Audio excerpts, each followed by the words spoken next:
입니다. 지난 일요일 국정원 태스크포스는 국정원 감찰실에서 작성한 댓글 수사 대책 내부 보고서를 확보했습니다.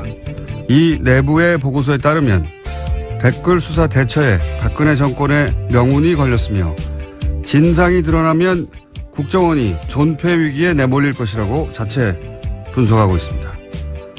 국정원 스스로 자신들이 한 일이 박근혜 정권과 조직을 무너뜨릴 범죄라는 걸 스스로 잘 알고 있었던 거죠.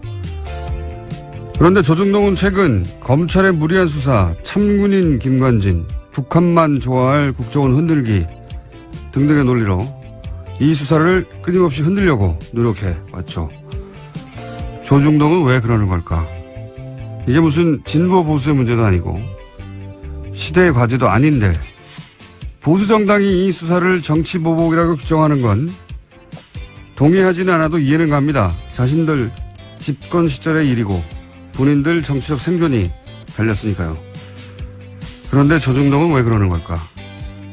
국정원 스스로도 문 닫을 정도의 범죄라는데 왜 그러는 걸까요? 아시는 분 있으십니까? 왜들 그러는지? 궁금하다. 김호준의 궁금증이었습니다.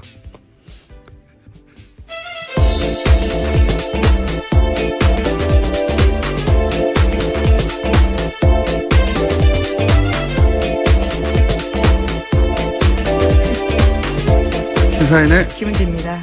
안 궁금하세요? 네, 궁금하다는 말씀이 너무 진심인 것 같아서요. 옆에서 네. 웃었습니다. 궁금해요, 저는. 예. 왜 이러는 걸까? 본인들이 정권을 직접 운영했다고 생각하는 걸까요? 참. 이게 무슨 자기들의 생존과 직접 연결된 것도 아닌데요. 예. 궁금해요. 아시는 분이 있으면은 저희들한테 문자 좀 보내주십시오. 왜냐하면은 본인들도 생각해보면 어렵다고 하는 그 언론고시 도 통과하고, 우리나라의 제일 큰 매체사 아닙니까? 거기 들어가서 왜 그런 수준 낮은 주장을 뒷받침하기 위해서 자기 이름을 쓰는 건지. 예를 들어서 전직 국정원장 구속하면 김정은이 좋아한다. 굉장히 허접한 논리거든요. 참. 그 말을 듣고 누군가, 정말 그렇구나. 전직 국정원장들 구속하면 안 되겠구나. 말이 됩니까? 이해하고 싶은데 이해가 저는 안 돼가지고. 자, 전직 국정원장 구속 얘기 또 해볼까요? 네, 관련해서 계속해서 기사가 나오고 있는데요. 구속영장이 기각된 이병호 전 국정원장이 있습니다. 관련해서 법원의 영장실질심사에서 어떤 이야기가 있었는지가 좀 자세히 나오는데 채널A 보도에 따르면 이 전 원장은 국정원 특갈비 상납에 대해서 박근혜 전 대통령과 독대와 전화통화를 했다고 하면서요. 여기서 박근혜 전 대통령이 하던 대로 하세요라고 지시를 듣고 돈을 건넸다라고 주장하고 있다고 합니다.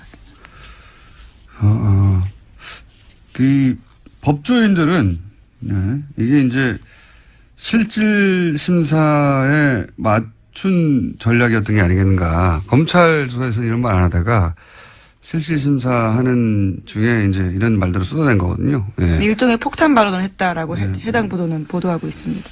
폭탄 발언까지는 아니고 그냥 어쨌든 검찰 조사에서 했을 법한 이야기를 안 하고 있다가 실질심사에서 해서 그 명분으로 그 이유로 풀려난 게 아니겠는가 이런 분석도 있는데 이건 이제 법적인 분석인 것이고, 검찰 내부에서는 또 다른 분위기가 있다고 또 보도도 나와요. 이게 우병우 전 수석과 관련된 게 아니냐. 네, 오늘 아침 한겨레 신문이 그렇게 보도하고 있습니다. 그런 의구심도 있다고 하는데, 왜냐하면 이제 우병우 전 수석하고 근무기간이 똑같고, 단순히 똑같은 게 아니라 우병우 전 수석과 이런 식으로 조금이라도 연관이 있으면, 이때까지 우병우 전 수석 관련된 관련 영장들, 구속영장뿐만이 아니라 통신영장, 사실은 수사의 첫 발인데 누구랑 통화했는지를 알아야 될 거 아닙니까? 관계자들을 파악하기 위해서. 근데 이 통화 기록을 확인하려고 하는 그 영장도 다 기각됐었거든요. 우병우 전 수석은. 네, 뿐만 아니라 최근에는 우병우 전 수석의 처가인 삼남개발 압수수색을 하려고 했는데 이 압수수색 영장 또한 또 다시 기각됐다라고 합니다. 그러니까요. 직접 구속영장뿐만 아니라 관련 영장 중에 발급된 게 거의 없다. 우병우 전 수석만은. 우병우 전 수석인데요. 이게 개인의 힘이 아니고 제가 보기에는 우명우 전 수석을 털게 되면 주변에 다친 사람이 많나 보다. 여전히 살아있는. 그렇게 의구심을 가진 분들이 있죠. 예. 그렇게 의구심을 가져도 이상하지 않을 정도의 많은 영장들이 최근까지도 계속. 이 통신영장 같은 경우는 이제 우명우 전 수석이 관두고 나서 1년밖에 이제 보관 안 한다고 하잖아요. 관두고 나서 그 이후 통화 기록들을 다 확인할 수가 없죠. 네, 이제. 이미 10월 말이 지났기 때문에 관련된 통화 기록은 영구하게 볼 수 없다라는 게 검찰 관계자의 발언인데요. 참 이상한 일입니다. 네. 자, 어쨌든 이병우 전 국정원장이 입을 연 것은 영장 실질심사에 들어가서 입을 열었다. 예, 이게 법조인들은 이게 전략이었지 않느냐 하는데 검찰의 분위기는 다르다 그런 얘기고요. 예, 다음 순요. 네, 계속해서 국정원 특활비 관련된 소식 전해드리면요. 검찰은 국정원의 특활비 사용처 등이 기재된 회계장부를 확보했다라고 합니다. 이 가운데 이병기 전 원장 시절 장부에는 최경환 1억 원이라고 적혀 있는데요. 이 전 원장 쪽은 2014년 10월 달에 1억 원을 최경환 의원한테 전달했다라는 자수서를 검찰에 제출했다라고 합니다. 최경환 의원은 이제 본인은 받지 않았다고 주장하고요. 심지어 할복 자살까지 운운하면서요. 자신의 무죄를 주장하고 있습니다. 할복 자살 방지를 위해서 신병을 확보해야 한다고. 네, 정의당이 그런 논평을 냈었는데요. 인권 측면에서의 논평이죠. 예. 재밌는 논평이었어요. 아마 배달 사고 뭐 이런 걸 주장하겠죠. 본인은 받은 적이 없다고까지 할 것 같고. 그리고 이제 여기서 40억 원 정도를 출연한 것이고 그거 말고 추가 30억 원이 더 있다는 거 아닙니까? 지금? 네, 장부가 확보됐기 때문에요. 그와 관련된 수사도 계속 진행 중이라고 합니다. 그러니까 이제 박근혜 전 대통령이 받았다는 40억 말고 30억이 또 비는데 이 40억에 대해서는 국정원장 3명 모두 박근혜 전 대통령이 달라고 줬다는 거고 이 30억에 대해서는 동시에 3명 다 함구하고 있어요. 예. 그렇다는 얘기는 40억은 박근혜 전 대통령한테 책임을 넘기면 된다고 생각하는 거고 이 30억은 국정원장 본인들의 책임하에 뭔가 쓰여진 돈이다. 이렇게 추정할 수는 있죠. 예. 30억이 더 있습니다. 예. 다음 뉴스는요. 네, 뿐만 아니라 박근혜 정부뿐만 아니라요. 이명박 정부 당시에도 특수활동비가 청와대에 상납된 사실에 대해서 오늘 아침에 한국일보가 보도했는데요. 이명박 정부 시절 민간인 불법 사찰을 폭로했던 장진수 전 주무관의 또 다른 폭로입니다. 자신이 2009년 7월 달에 국무총리실 공직윤리지원관실에서 처음 출근했는데 이때 특수활동비를 청와대에 상납해달라라는 요청을 받았다라는 겁니다. 그래서 실제로 1년 동안 꼬박꼬박 상납했다라고 합니다. 장진수 전 주무관 오랜만에 이름 듣네요. 예. 이게 이제 벌써 8년 전입니까? 9년 전입니까? 그때 일이라. 네, 2009년. 예. 그때 일이라 기억이 가물가물하실 텐데 이분이 누구냐면 이명박 정부 하에 국무총리실에서 민간인을 사찰했다라고 폭로했던 분이죠. 폭로했던 분인데 그때 첫 번째 사찰 대상이 언론이었어요. 이분의 폭로에 따르면 이 국무총리실 그러니까 국정원하고 별개로 혹은 뭐 청와대하고 별개로 청와대 지시로 국무총리실 산하에 소위 사찰 기구를 만들어 놓고 당시가 이제 집권 3개월 만에 촛불 집회가 났잖아요.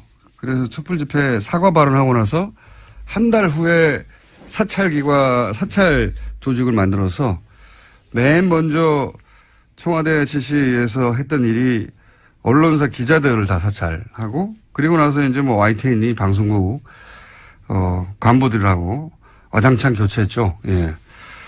그때 그 사찰을 폭로했던 분입니다. 근데 이분의 최근 폭로는 국무총리실에서도 국정원 말고 국무총리실에서도 청와대에 상납을 했다. 뭐 특활비를. 심지어 그 돈으로 아예 고용되어 있지도 않은 전직 경찰관한테 월급을 줬다라는 건데요. 그런 불법적인 사찰 업무에도 돈이 다 쓰였다라는 사실을 폭로하고 있습니다. 정식 고용하지 않고 사찰 용도로 누군가를 쓰고 급여를 이 돈으로 줬다 뭐 이런 거죠. 예. 네. 이명박 정부 내에서도 이제 특활비 관련 내용들이 더 나오겠네요, 앞으로. 예. 네, 굉장히 구체적으로 진술하고 있어서요. 돈을 얼마를 어떻게 줬는지 방법까지 또 자세하게 이야기하고 있기 때문에 이 부분 또한 들여다볼 수밖에 없을 것 같습니다. 본인이 전달했다니까요. 뭐 정확하게 기억하겠죠. 자, 다음 뉴스는요. 네, 2008년 특검 당시 다스 비자금 문제 처리에서 이명박 전 대통령이 개입했다라는 의혹을 제기한 다스 관계자가 모습을 드러냈습니다.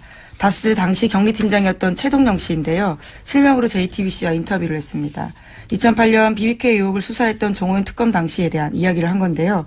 당시에 이명박 전 대통령이 다스의 실제 주인이라고 생각했지만 그렇게 말하지 못했다라는 겁니다. 또 뿐만 아니라 당시에 이명박 전 대통령에게 다스 경영 보고서를 따로 보냈다라는 사실도 이야기했습니다. 이건 말이죠.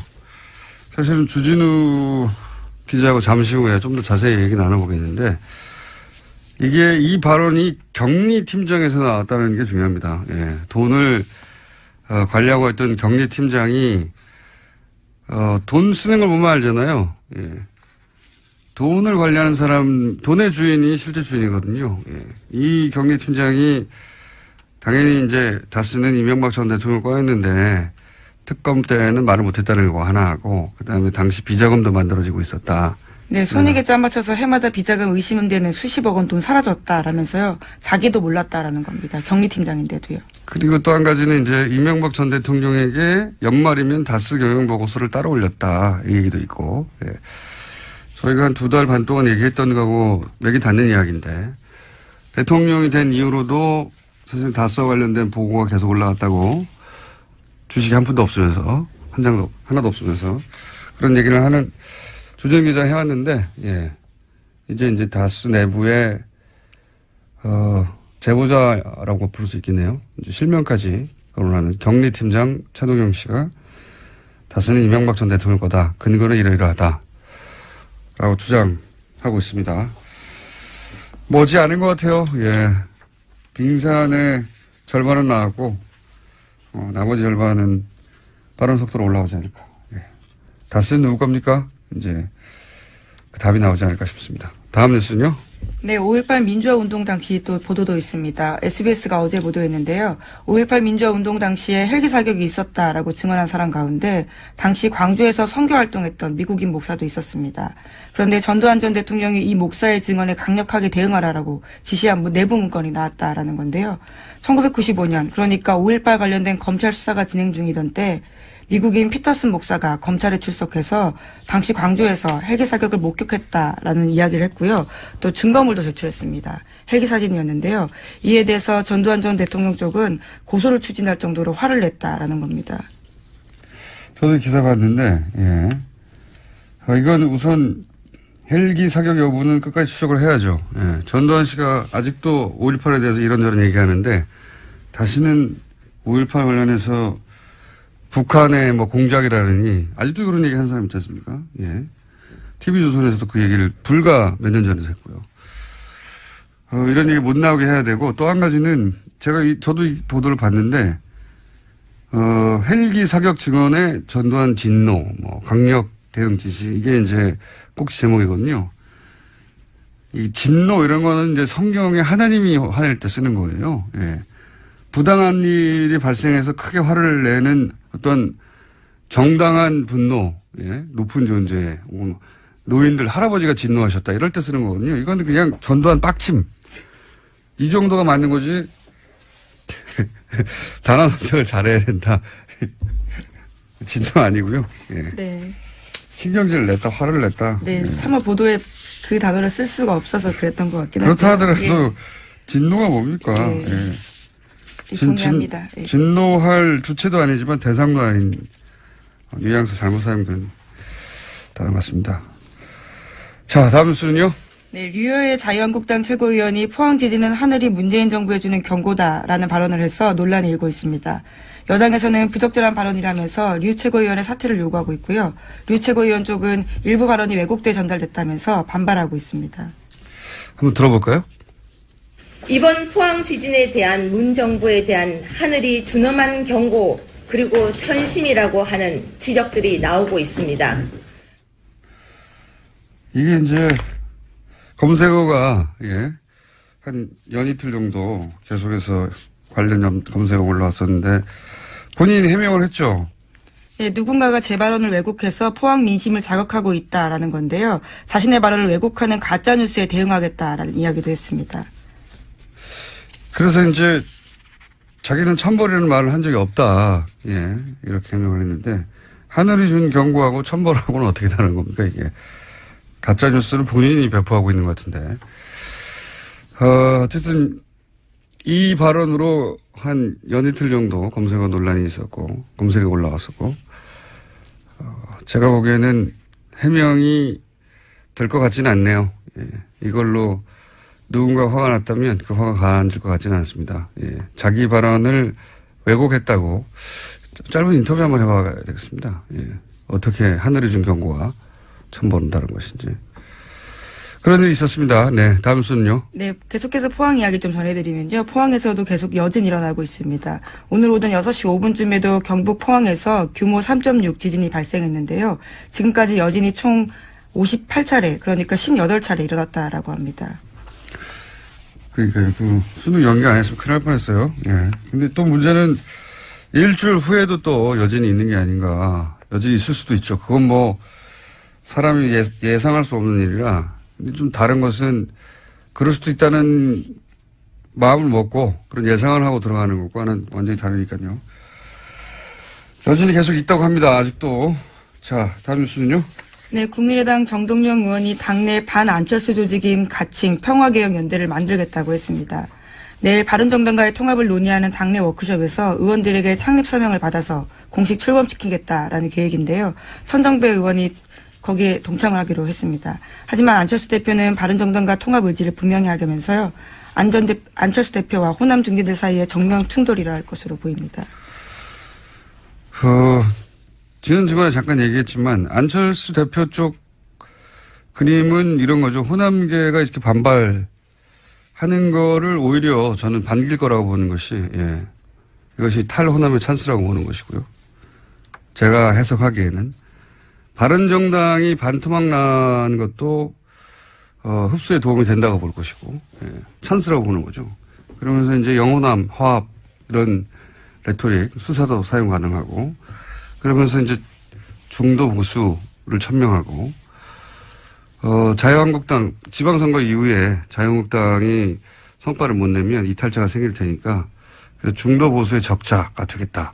뭐 이런 그림인 것 같고 유승민 대표도 국민의당과 먼저 합치고 호남계 밀어내고 지방선거 이후에 자유한국당 이탈하면 자신은 새로운 합리적 보수의 적자 뭐 이런 그림인 것 같고요.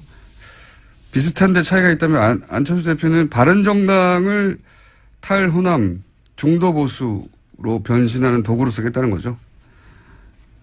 유승민 대표는 국민의당을 거꾸로 탈영남 합리적 보수로 변신하는 도구로 쓰려는 거고 이게 뜻대로 되겠느냐. 호남계는 만만한가. 홍준표 대표는 가만히 있나. 홍준표 대표도 그림이 있거든요. 제가 보기엔 지방선거 때 시도지사 6석 2석 당선시키고 나서 본인이 보수를 살려낸 적자. 예, 이렇게 보수를 살려낸 사람. 그래서 대표 사퇴하고 대권 준비하겠죠. 예. 다들 계산이 다 있어요. 예. 민주당은 또 가만히 있겠습니까? 지지율도 거의 50% 육박하는데. 그런 그림들이 열심히 그려지고 있다. 그런 그림이 그림대로 되는 꼴은 못 봤어요, 제가. 못 봤는데, 어쨌든, 살아야 하니까 각자, 열심히 그림을 그리고 있는 중입니다. 다음 뉴스는요, 하나, 둘 정도 할 수 있을 것 같습니다. 네, 대법원에서 세월호 참사 당일 진도 해상교통관제센터 CCTV 영상을 삭제한 센터장에 대한 정직 3개월 징계 처분이 적절하다라고 밝혔습니다. 센터장이던 김모 씨가 제기한 정직 취소 소송 상고심에서 김 씨가 승소한 원심을 파기하고 김 씨 패소 취지로 사건을 광주고법에 돌려보냈는데요. 김 씨는 세월호 참사 직후에 국회가 사고 당일에 CCTV 자료를 제출하라고 요구하자 영상 원본을 삭제했습니다. 거기에는 일부 관제 요원들이 자거나 놀고 있는 장면들이 담겨 있었기 때문입니다. 저는 이 사건을 좀 더 심각하게 보는 것이 이제 이게 그 사건의 개요는 이런 거거든요. 당시 VTS 관제센터 센터장이 CCTV를 제출하라고 했더니 삭제해버렸다. 왜냐하면 보통 뭐 3명이 근무해야 되는데 하루만 한 사람만 근무하고 2사람은 자고 뭐 이런 장면이 잡혀 있었는데 삭제했다. 그래서 징계를 내렸던데 그게 뭐냐면 3개월 정직이에요. 단순히 3개월 정직. 근데 여기에 대해서 부당하다고 이제 소를 제기해서 처음에는 3개월 징계가 과하다고 했는데 이제 파기환송을 한 거거든요. 네, 그렇죠. 내용은 그런 겁니다. 근데 저는 이게 CCTV를 단순히 삭제했다. 그 행위 자체가 3개월 정직의 대상이 될 만하냐 아니냐 차원에서 따질 것이 아니라 그 당시에 유일한 통제센터란 말이죠. 여기가. 이 세월호라고 하는 사건의 진실을 밝혀내는 조각 일부로 작용할 수 있는 거였어요. 굉장히 중요한 겁니다, 이게. 자신들의 근무 태만을 숨기려고 한 걸로 한정했는데 그렇지 않을 수도 있어요. 왜냐하면 당시 이제 관제센터 세월호하고 주고받았던 그 무선 교신 기록 이게 나중에 편집됐다는 게 언론을 통해서 여러 차례 지적됐지 않습니까? 만약에 CCTV하고 맞춰본다면 뭐가 소위 삭제됐는지 확인할 수도 있을 수 있고요. 그리고 그때 AIS도 사라졌다고 정부에서는 발표했거든요. 근데 그 화면에 뜨는지 아닌지 확인해 볼 수도 있단 말이에요. CCTV를 확대해서. 그러니까 이 CCTV의 삭제는 사실은 세월호와 관련된 진실을 밝혀내는데 중요한 정보가 될 수도 있었던 화상정보 일부를 유일하게 존재하는 당일날 그걸 삭제한 거예요. 네, 당시 검찰이 김 씨를 또 공영전자 기록 손상 등의 혐의로 기소한 바가 있는데요. 그런데 대법원에서는 이 혐의에 대해서 무죄가 난 바가 있습니다. 이 CCTV 영상을 삭제했다는 게 단순히 근무 태만을 숨기려고 했다라고 축소해서 볼 일이 아니라고 저는 보는데 여하간 지금 벌어지고 있는 재판은 그렇습니다. 정직 3개월. 그 CCTV를 삭제는 굉장히 큰 제목 같잖아요. 세월호와 관련돼서. 진실 일부를 파악할 수도 있을지도 몰랐을 CCTV를 삭제했다고 하는 건데 지금 다투고 있는 건 그 삭제한 당사자 징계 여부입니다. 예, 징계 3개월 여부를 다투고 있습니다. 이렇게 끝날 일이 아니라고 봅니다, 저는. 자, 트럼프는 어떻게 돼가가요? 미국의 핵무기 최고사령관이 트럼프 대통령의 핵공격 지시가 위법적이면 거부하겠다라는 사실을 밝혔는데요. 최근에 미국 내에서 트럼프 대통령의 핵전쟁 개시 권한에 제동을 걸어야 한다라는 의회의 움직임이 있는 상황에서 나온 발언이라서 주목되고 있습니다. 그러니까요. 예, 저희가 지속해서 조금씩 전해드리지만 트럼프 대통령이 미국 내에서 특히 정치권에서 대우를 못 받습니다. 요즘. 대우를 못 받을 뿐만 아니라 대통령 권한 자체를 제약해야 한다는 청문회가 있었습니다. 예, 말만 하는 게 아니라 실제 청문회도 있고 그렇습니다. 상황이 그렇다. 트럼프 뉴스는 재미있는 뉴스이기 때문에 저희가 계속 관련 뉴스가 나오면 전해드리겠습니다. 여기까지 하겠습니다. 시사인의 김은지였습니다. 감사합니다. 잠시 쉬었던 다스는 누구 겁니까 프로젝트 시사인의 주준우 기자. 안녕하십니까. 이제는 뭐 일주일에 2번씩 나오는 안원구 전 대구지방국세청장님 나오셨습니다. 예, 안녕하십니까. 네. 요즘 JTBC가 자꾸 특종을 빵빵 터뜨리고 있어요. 네. 특종인데 사실 저희가 2달 전쯤에 했던 이야기, 실명을 밝히지 않고 했던 이야기를 이제 JTBC는 실명으로 그렇습니다. 예를 들어서 다스 전 경리팀장 최동영 팀장 실명 인터뷰가 나왔어요. 여기 보면은 그때 저희가 했던 얘기하고 맥이 닿는 이야기, 대통령 이후로도 연말에 경영보고서를 따로 이명박 전 대통령이 보고했다. 이런 얘기를 했거든요. 안가에서 했다. 예. 근데 어디서 했다는 얘기는 이 JTBC 보도에는 없었는데 이거 안가에서 했다는 거잖아요, 이게. 네, 저희가 안가에서. 네. 이분이 그분입니다. 네, 예. 그렇습니다. 저희는 이름을 안 밝혔는데 여기는 이름을 밝혀버려가지고. 네. 여기는 신비성이 확 올라가고. 아니, 그게 아니라 김어준이 해서 그렇죠. 그것도 있고, 2달 전에는 실명을 밝힐 수 없는 상황이었거든요. 아니, 밝힐 수도 있었는데요.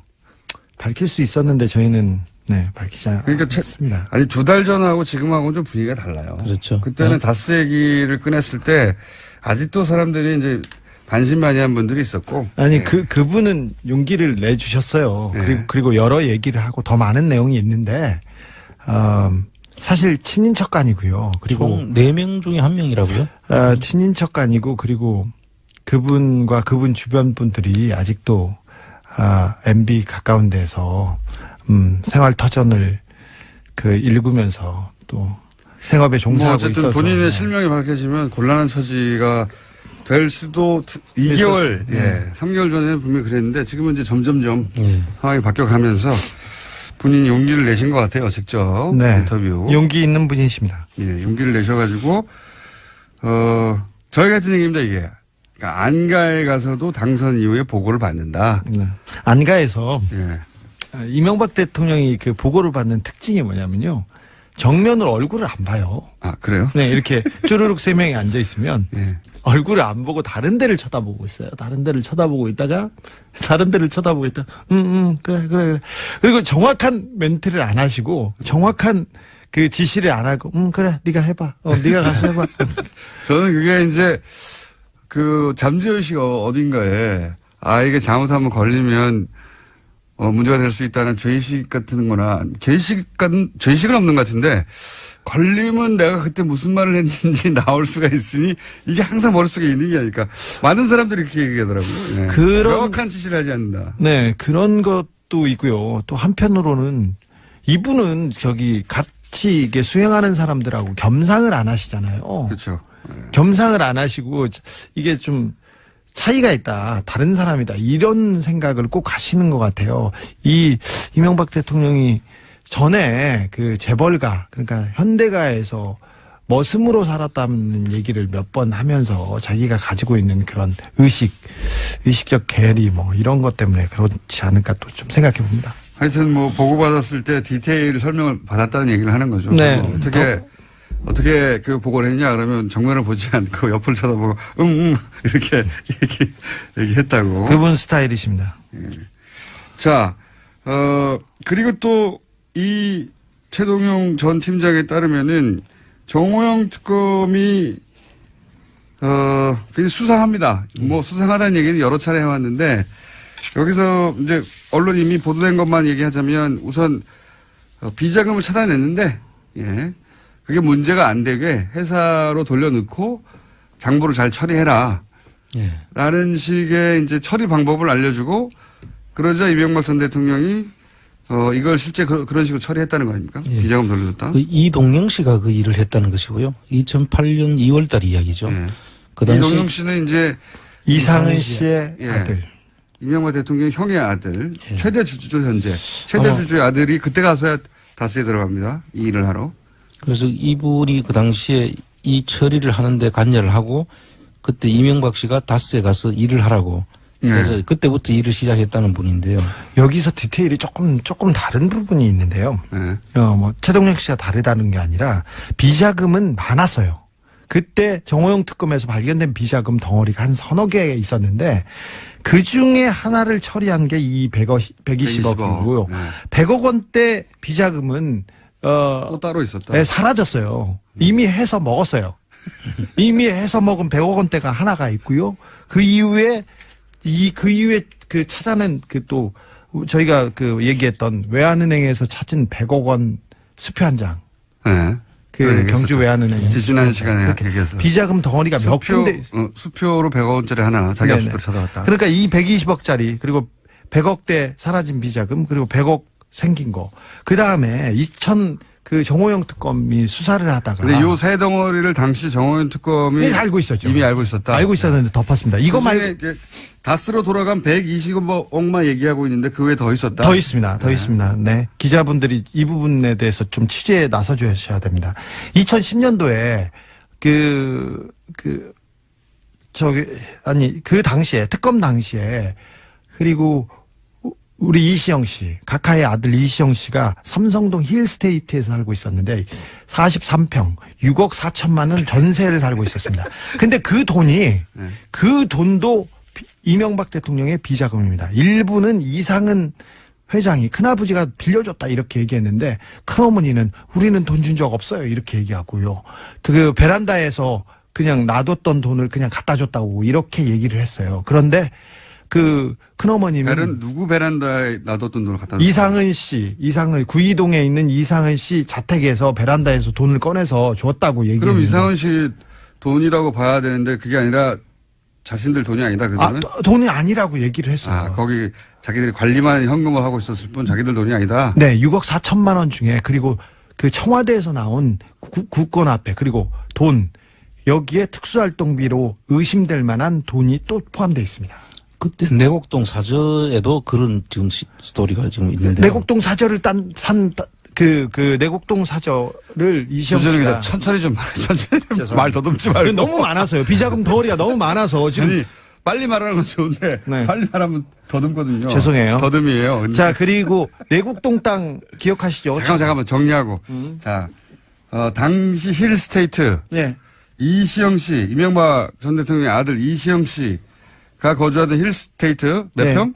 43평. 43평 얼마? 전세 자금 6억 4천만 원. 전세자금 6억 4천. 대치동에 있는 모 공인중개사에서 돈을 한 번에 냈습니다. 한 번에 냈는데 이 6억 4천이 이명박 전 대통령의 비자금 일부 네. 그리고 이상은 회장이 관리하고 있던 현금 일부 네. 그리고 특활비 일부가 섞여 있을 가능성이 있다. 그렇죠. 그중에 확실한 거는 뭡니까? 이상은 씨가 관리하고 있던 현금과 비자금 일부일 가능성이 아주 높다. 네. 근데 그 특검에서 이상은 그 회장은 이분은 조사를 제대로 안 하고요. 그 삼성병원 19층에서 누워있다가 그냥 받았어요. 받았는데 그때 내가 줬다 이렇게 얘기를 했는데 큰어머님께서는 우리는 준 적이 없어요. 이렇게 얘기를 했어요. 이렇게 자신들의 재산은 아니다. 네네. 이론입니다. 준 적이 없다고 얘기했는데 그냥 특검에서 그냥 덮었죠. 덮었다. 네. 이거 말고 차후에 내곡동 땅이 드러나고 내곡동 특검에서도 이시영 씨가 돈을 내는데 그 돈도 청와대에서 온 비자금입니다. 그러니까 그때 해명을 이렇게 했죠. 내곡동 사저 생각나시죠? 다들 예. 특검도 한번 했는데 거기서 뭐 다 털어줬지만 이때도 이상은 씨로부터 돈을 받았다. 빌려서 네. 이 땅값을 냈다라고 했는데 그때 이 돈의 출처에 대한 이야기가 많이 있었어요. 네. 근데 여기에 이 청와대 특활비 일부가 들어간 게 아니냐? 네, 그렇습니다. 이상은 씨가 관리하고 있던 비자금과 네네. 2008년에 이시영 씨가 재산 등록 신청을 했어요. 네. 근데 그때 이시영 씨가 가지고 있던 돈은 3,852만 원이 전체예요. 근데 이명박 대통령과 김윤옥 여사도 재산 신고를 하지 않습니까? 근데 그 재산에서는 돈이 한 푼도 변화하지 않았고 이시영 씨한테 갔다고 신고하지도 않았어요. 그러니까 이거는 다 비자금입니다. 그래서 이상은 씨한테 빌렸다고 한 거 아니에요? 그때 그랬습니다. 설명을. 네. 그런데 정호영 특검이나 그 특검에서는 그 내역을 다 쳐다봤겠죠. 그런데 이 비자금 덩어리가 지금 벌써 나온 비자금 덩어리가 세계회와 힐스테이트 여기에서도 두 덩어리 정도 다른 데서 돈이 왔기 때문에 몇 덩어리가 보이는데 이거에 대해서는 특검은 전혀 그 문제 제기하지 않고 덮었죠. 당시 정호연 특검은 지금은 그때 소위 출처가 밝혀지지 않은 비자금에 관한 얘기를 하고 있는 거고요. 예. 네. 이제 주진우 기자의 이야기는 지금 계속 거론되는 120억 말고 덩어리가 큰 게 두 개 더 있었다. 네. 그리고 그 외에도 이시영 씨, 이명박 대통령의 아들이 구입이 아니라 살기 위해서 전세금을 지출한다든가 혹은 뭐 내곡동 땅 사저를 구입한다든가 할 때 사용됐던 돈들도 비자금 플러스 특활비의 가능성도 있다. 이런 얘기고요. 그 얘기도 그 외에 특검이 또 털어준 게 있잖아요. 좀 많습니다. 지금 그 당시에 2008년 2월 달인데요.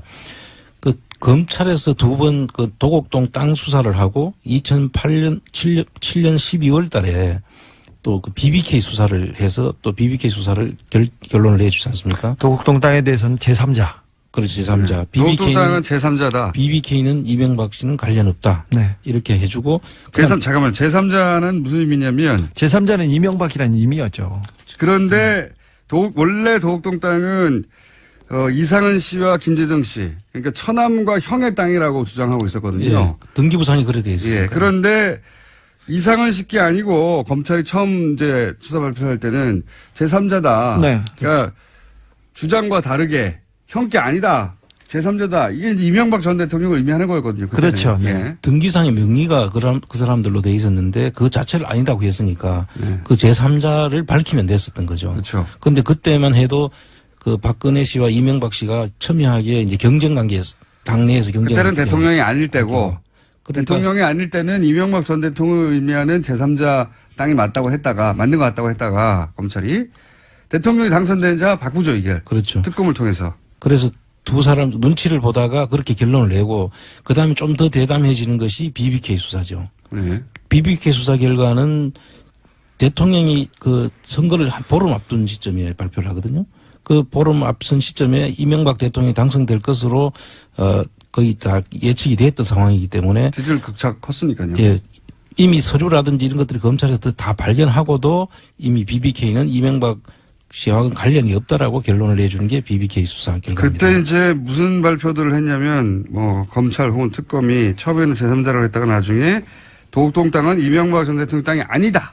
그 특검은 그 다음이죠. 네. 대통령이 되고 난 다음에. 되고 난 다음에 특검이 털어준 거예요. 그 특검이 털어준 거는 여러 개 있습니다. 예. 도곡동 땅도 아니다. 그 제3자의 것이 아니라 이명박 그 사람들 것이 맞다. 네. BBK도 BBK도 아니다. 관계 없다. 다스도 아니다. 그다음에 상암 DMC 관련한 의혹도 아니다. 예. 모든 이명박 관련된 그 의혹은 거짓말이라고 다 털어줬어요. 다 털어줬죠. 예. 도곡동 땅도 아니고 다스도 아니고 상암 DMC 관련 비리도 아니고 BBK도 아니고 아무것도 이명박 전 대통령의 것이 아무 상관이 없다고 네. 특검이 해준 그리고 비자금은 찾았는데 돌려주라고 해서 아무 문제가 없는 것으로 아예 맞습니다. 발표도 안 했고. 비자금을 돌려주라고도 하고 덮기도 했습니다. 네. 이건 그러니까 명백한 범법 행위죠. 당시 정호영 특검은 수사를 한 게 아니라 어떻게 하면 이명박 전 대통령 관련된 모든 혐의점들을 벗게 해주느냐. 거기에 초점을 맞췄죠. 거기에 숫자를 맞춰서. 사실 이명박 대통령을 수사를 했습니다.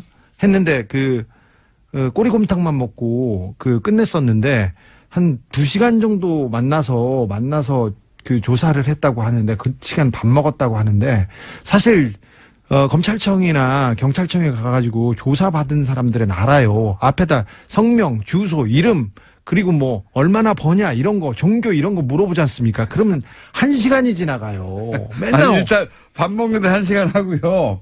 밥을 먹었다면 네. 밥 먹으면서 얘기하면 1시간. 밥 먹고 나서 조사를 했다고 치죠.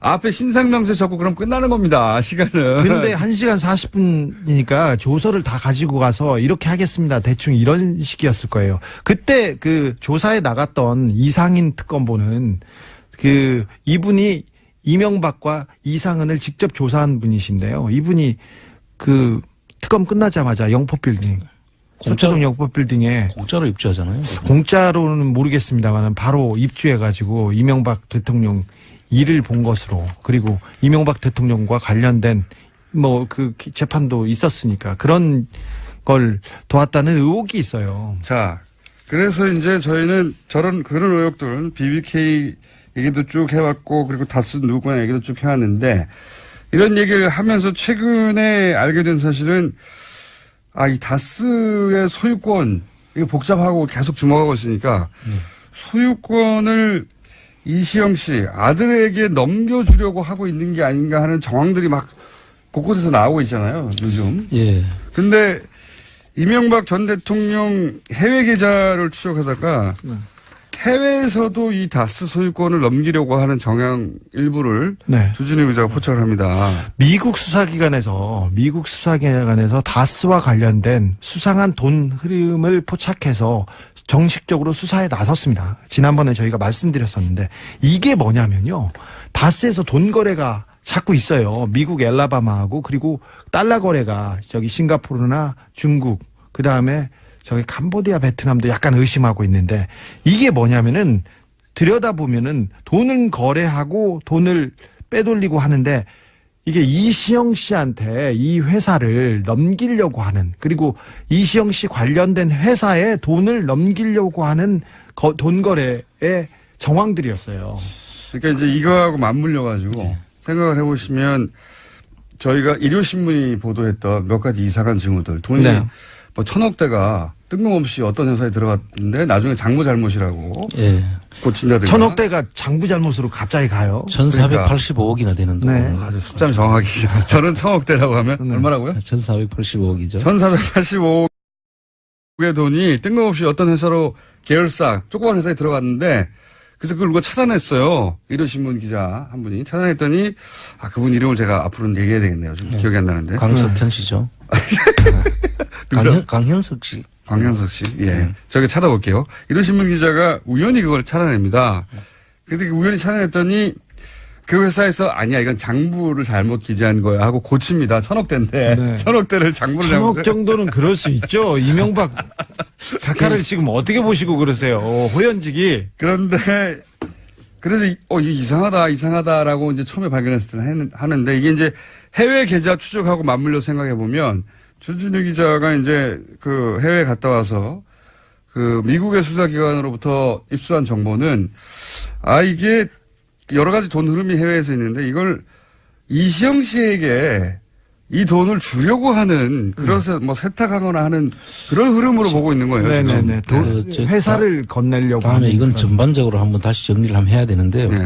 지금 그 자금들이 흘러가는 과정들을 보면 주로 대기업들이 해외에 돈을 투자를 하고 투자 실패를 하고 거기서 검은머리 외국인이나 이쪽에서 그 지정한 사람의 명의로 회사가 넘어가는 경우가 있고요. 네. 또 이 케이스는 제가 볼 때는 다스하고 알리바마에 있는 다스하고 이쪽 자회사가 알리바바. 예. 그쪽에서 알라바마. 엘라바마. 알리바바. 그 회사하고 거래해서 소위 이전 가격 조작이라는 그런 방법이 있습니다. 가격을 정상 가격보다 높여서 그렇죠. 그쪽에 사주는 방법이죠. 네. 그래서 그 돈 차익이 남잖아요. 차익이 남는 것을 이제 비자금으로 빼는 그런 네. 수법인데요. 아마 그런 자금들이 있고 지금 승계 자각 관련해서는 아마 지금 대한민국에서 벌어진 모든 수법들이 여기에 총동원되어 있다는 것이 제가 지금 파악하고 있는 그러니까 정황인데. 이제 예를 들어서 삼성 에버랜드 같은 경우에는 자식에게 현금 한 번 주고 그 돈으로 이제 전환사채 등등의 방법으로 돈을 불려서 몇 조를 만들어서 회사를 먹는 거 아닙니까? 그렇죠. 그런데 그 이후로 이게 문제가 되니까 재벌들이 뭐 재단을 설립해서 넘겨줘요. 재단에 주식을 기부한 다음에 잘 생각해보세요. 청계재단하고 비슷해요. 네. 모든 게 예. 맞습니다. 이명박 각하께서는 모든 걸 하셨어요. 그러니까 할 수 있는 모든 방법을 네. 동원했다는 게 재단을 설립해서 주식을 기부한 후에 그 재단 소유권만 나중에 자녀한테 준다든가. 네. 그러면 재단을 통해서 이제 주식을 가지는 거죠. 또 이 청계재단도 처음에는 이런 의도가 아니었을까 의심을 하는 거고요. 그리고 또 하나는 지금 계속 조금씩 밝혀지고 있는 회사 하나를 정해가지고 지금 이제 회사 하나 SM이라는 회사가 정해졌죠. 네. 아들이 그 회사를 소유하게 한 다음에 그 회사한테 계속 일감도 몰아주고 일도 다 주면 됩니다. 그걸로. 그렇죠. 인수합병 해가지고 계속 아들의 조그만 회사를 계속 키우는 거죠. 네. 그런 다음에 이 회사가 나중에 본사를 먹는 거죠. 그렇죠. 그리고 미국, 중국, 인도, 체코 해외 법인이 있는데 해외 법인의 덩치를 계속 키우고 있습니다. 근데 그 해외 법인의 주인이 하나씩 둘씩 이시영 씨한테 넘어가고 있습니다. 그러니까요. 지금 다스를 하도 들여다보고 있으니까 어떻게 넘겨줄 것인지 지금 이 부분은 고민하다가 전반적인 정리를 한번 다시 해서 우리 국민들이 쉽게 알 수 있도록 제가 한번 정리를 해드리겠습니다. 금요일날까지 정리하시겠습니까? 네. 다스가 넘어가고 있다. 이겁니다. 현재. 안원구 청장 주진우 기자였습니다. 끝났어요? 아니 이제 얘기를 하려면 끝내면 어떡해. 포항 지진이 나자 시민들의 원전에 대한 걱정이 커지고 있습니다. 이런 가운데 조선일보는 우리 원전은 내진 설계가 잘 돼서 포항 현재 지진보다 250배가 큰 지진이 와도 안전하다 하는 기사를 최근 계속해서 내고 있습니다. 기사 제목을 그대로 읽자면 원전 24기 중 21기가 7.0 내진 설계가 되어 있어서 포항 지진의 250배가 와도 안전하다. 예. 2017년 11월 17일. 네. 3일 전이죠. 조선일보 기사입니다. 한국 원전 지진이 안전한가에 대한 분석 기사인데요. 그게 그렇지 않다라고 얘기하시는 분이 있습니다. 월성 2호기부터 4호기까지 설계와 제작에 직접 참여한 분입니다. 원자력 안전과 미래의 이정윤 대표 저희가 스튜디오에 직접 모셨습니다. 안녕하십니까? 안녕하세요. 네. 원전 설계에 그리고 제작에 직접 참여한 분이 어디 있는지 저희가 찾다가 대표님을 찾았습니다. 우선 언제부터 이 관련 일을 하셨습니까? 원전 2호기부터 4호기 제작할 때는 무슨 일을 하셨어요, 그때? 예, 91년도에 이제 한국원자력연구원에서 네. 캐나다 원자력 공사와 공동 원자로 공동 설계를 시작을 했습니다. 그때 91년도에. 그때 제가 참여해서 아하. 캐나다에서 저희들은 이제 원자로 기계 설계 쪽은 캐나다에서 3년간 수행을 하고 한국 들어와서 현장 시공할 때 그걸 이제 마무리하는 그런 형태로 진행을 했습니다. 그때 당시 소속이 어떻게 되셨습니까? 예, 원자력 연구원이었습니다. 원자력 연구원. 한국 원자력 연구원에 그러면 그때는 신분이 연구원이셨나요? 예. 그렇군요. 그야말로 월성 2호기부터 4호기요? 예. 2호기부터 4호기의 설계와 제작에 직접 참여하신 분입니다. 그렇기 때문에 토를 달지 마라. 직접 참여하신. 처음에는 그러니까 캐나다에서 배워온 거군요. 이 2호기부터 4호기까지는. 예, 중수로는 캐나다가 원래 설계 소유권을 가지고 있죠. 아, 그렇군요. 그래서 직접 설계하고 제작을 참여하셨고.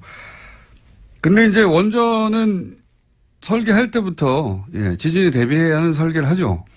예, 기본적으로 부지 특성부터 조사를 해서 기계 자체가 원자로부터 전체가 내진 설계를 하도록 돼 있습니다. 규정이 규정화돼서 그것이 법적으로 하게 돼 있습니다.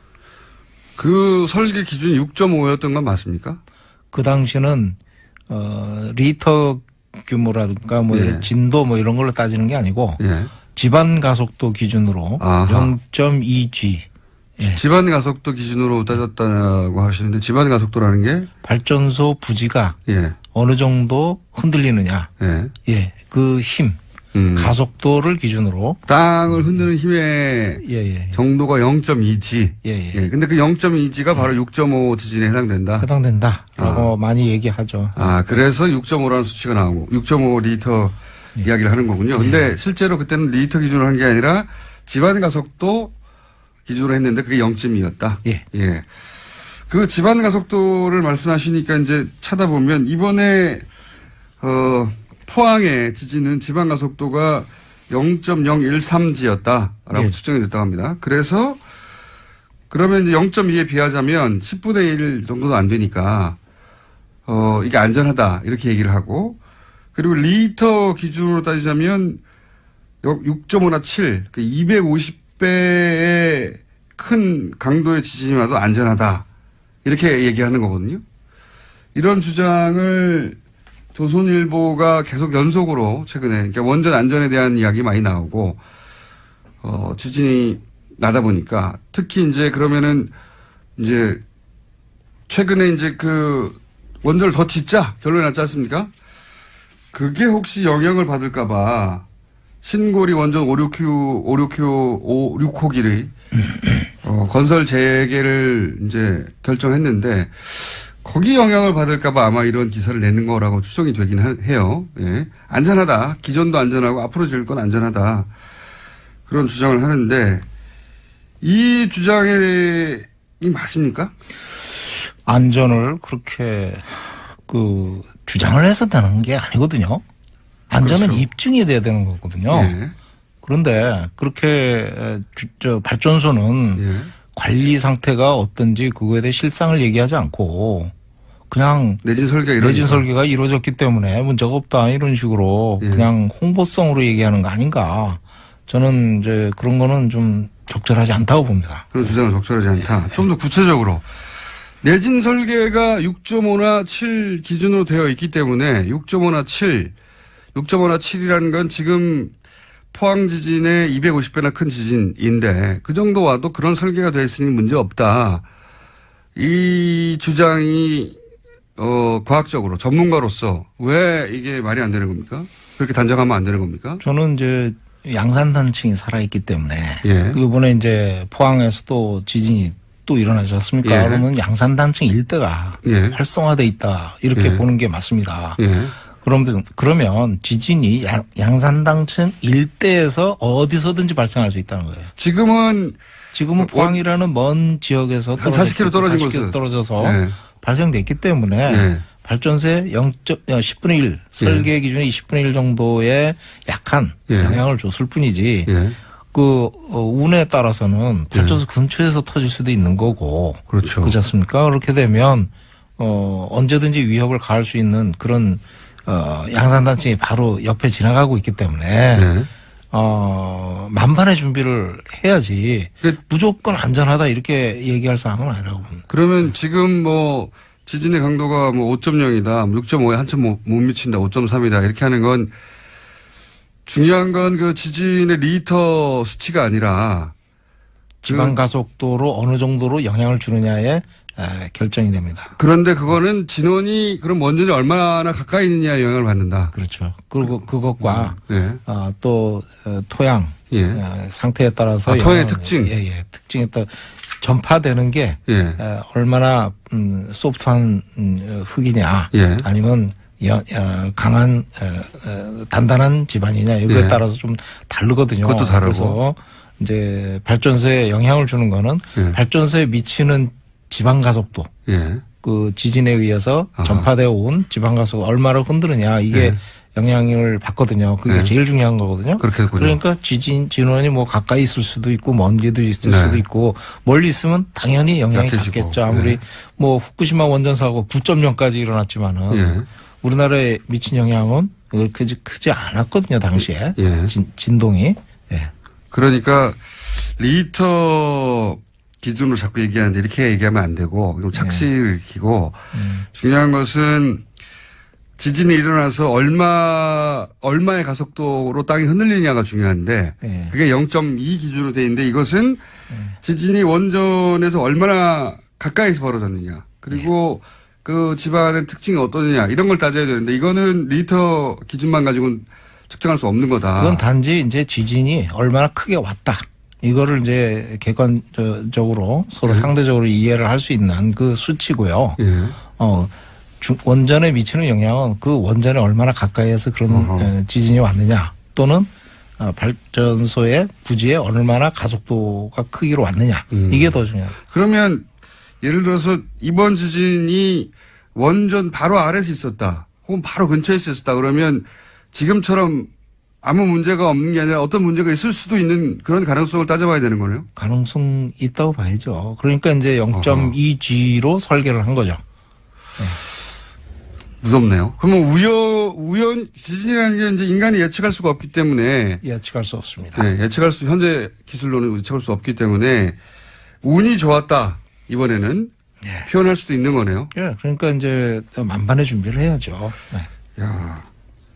그러면 6.5, 7 이렇게 말하는 내진 설계 기준 자체는 우리가 믿을 수 있습니까? 원전이 지금 6.5나 7 기준으로 설계되어 있기 때문에 그런 지진이 와도 안전하다라고 이제 단정적으로 계속 얘기하고 있는데 설계를 해보신 분들은 어떠세요? 이론적으로는 설계를 그렇게 했으니까. 이론적으로는? 제작 시공도 완벽하게 돼서 현장에 완벽한 상태로 설치가 되고 작동이 될 때는 맞는 얘기입니다. 근데 사람이 하는 일이라서 항상 감시를 해야 되거든요. 그래서 설계 자체부터 독립적으로 검토를 해서 이 설계가 제대로 되는지 확인을 해야 되고 그것이 현장에 제작을 들어갈 때 제작이 제대로 되는지 품질 감사를 하고 그다음에 그것이 현장에 설치될 때도 품질 검사를 하게 돼 있거든요. 그래서 정비할 때도 마찬가지고 그런 완벽한 상태가 돼야 그것이 맞는 얘기지.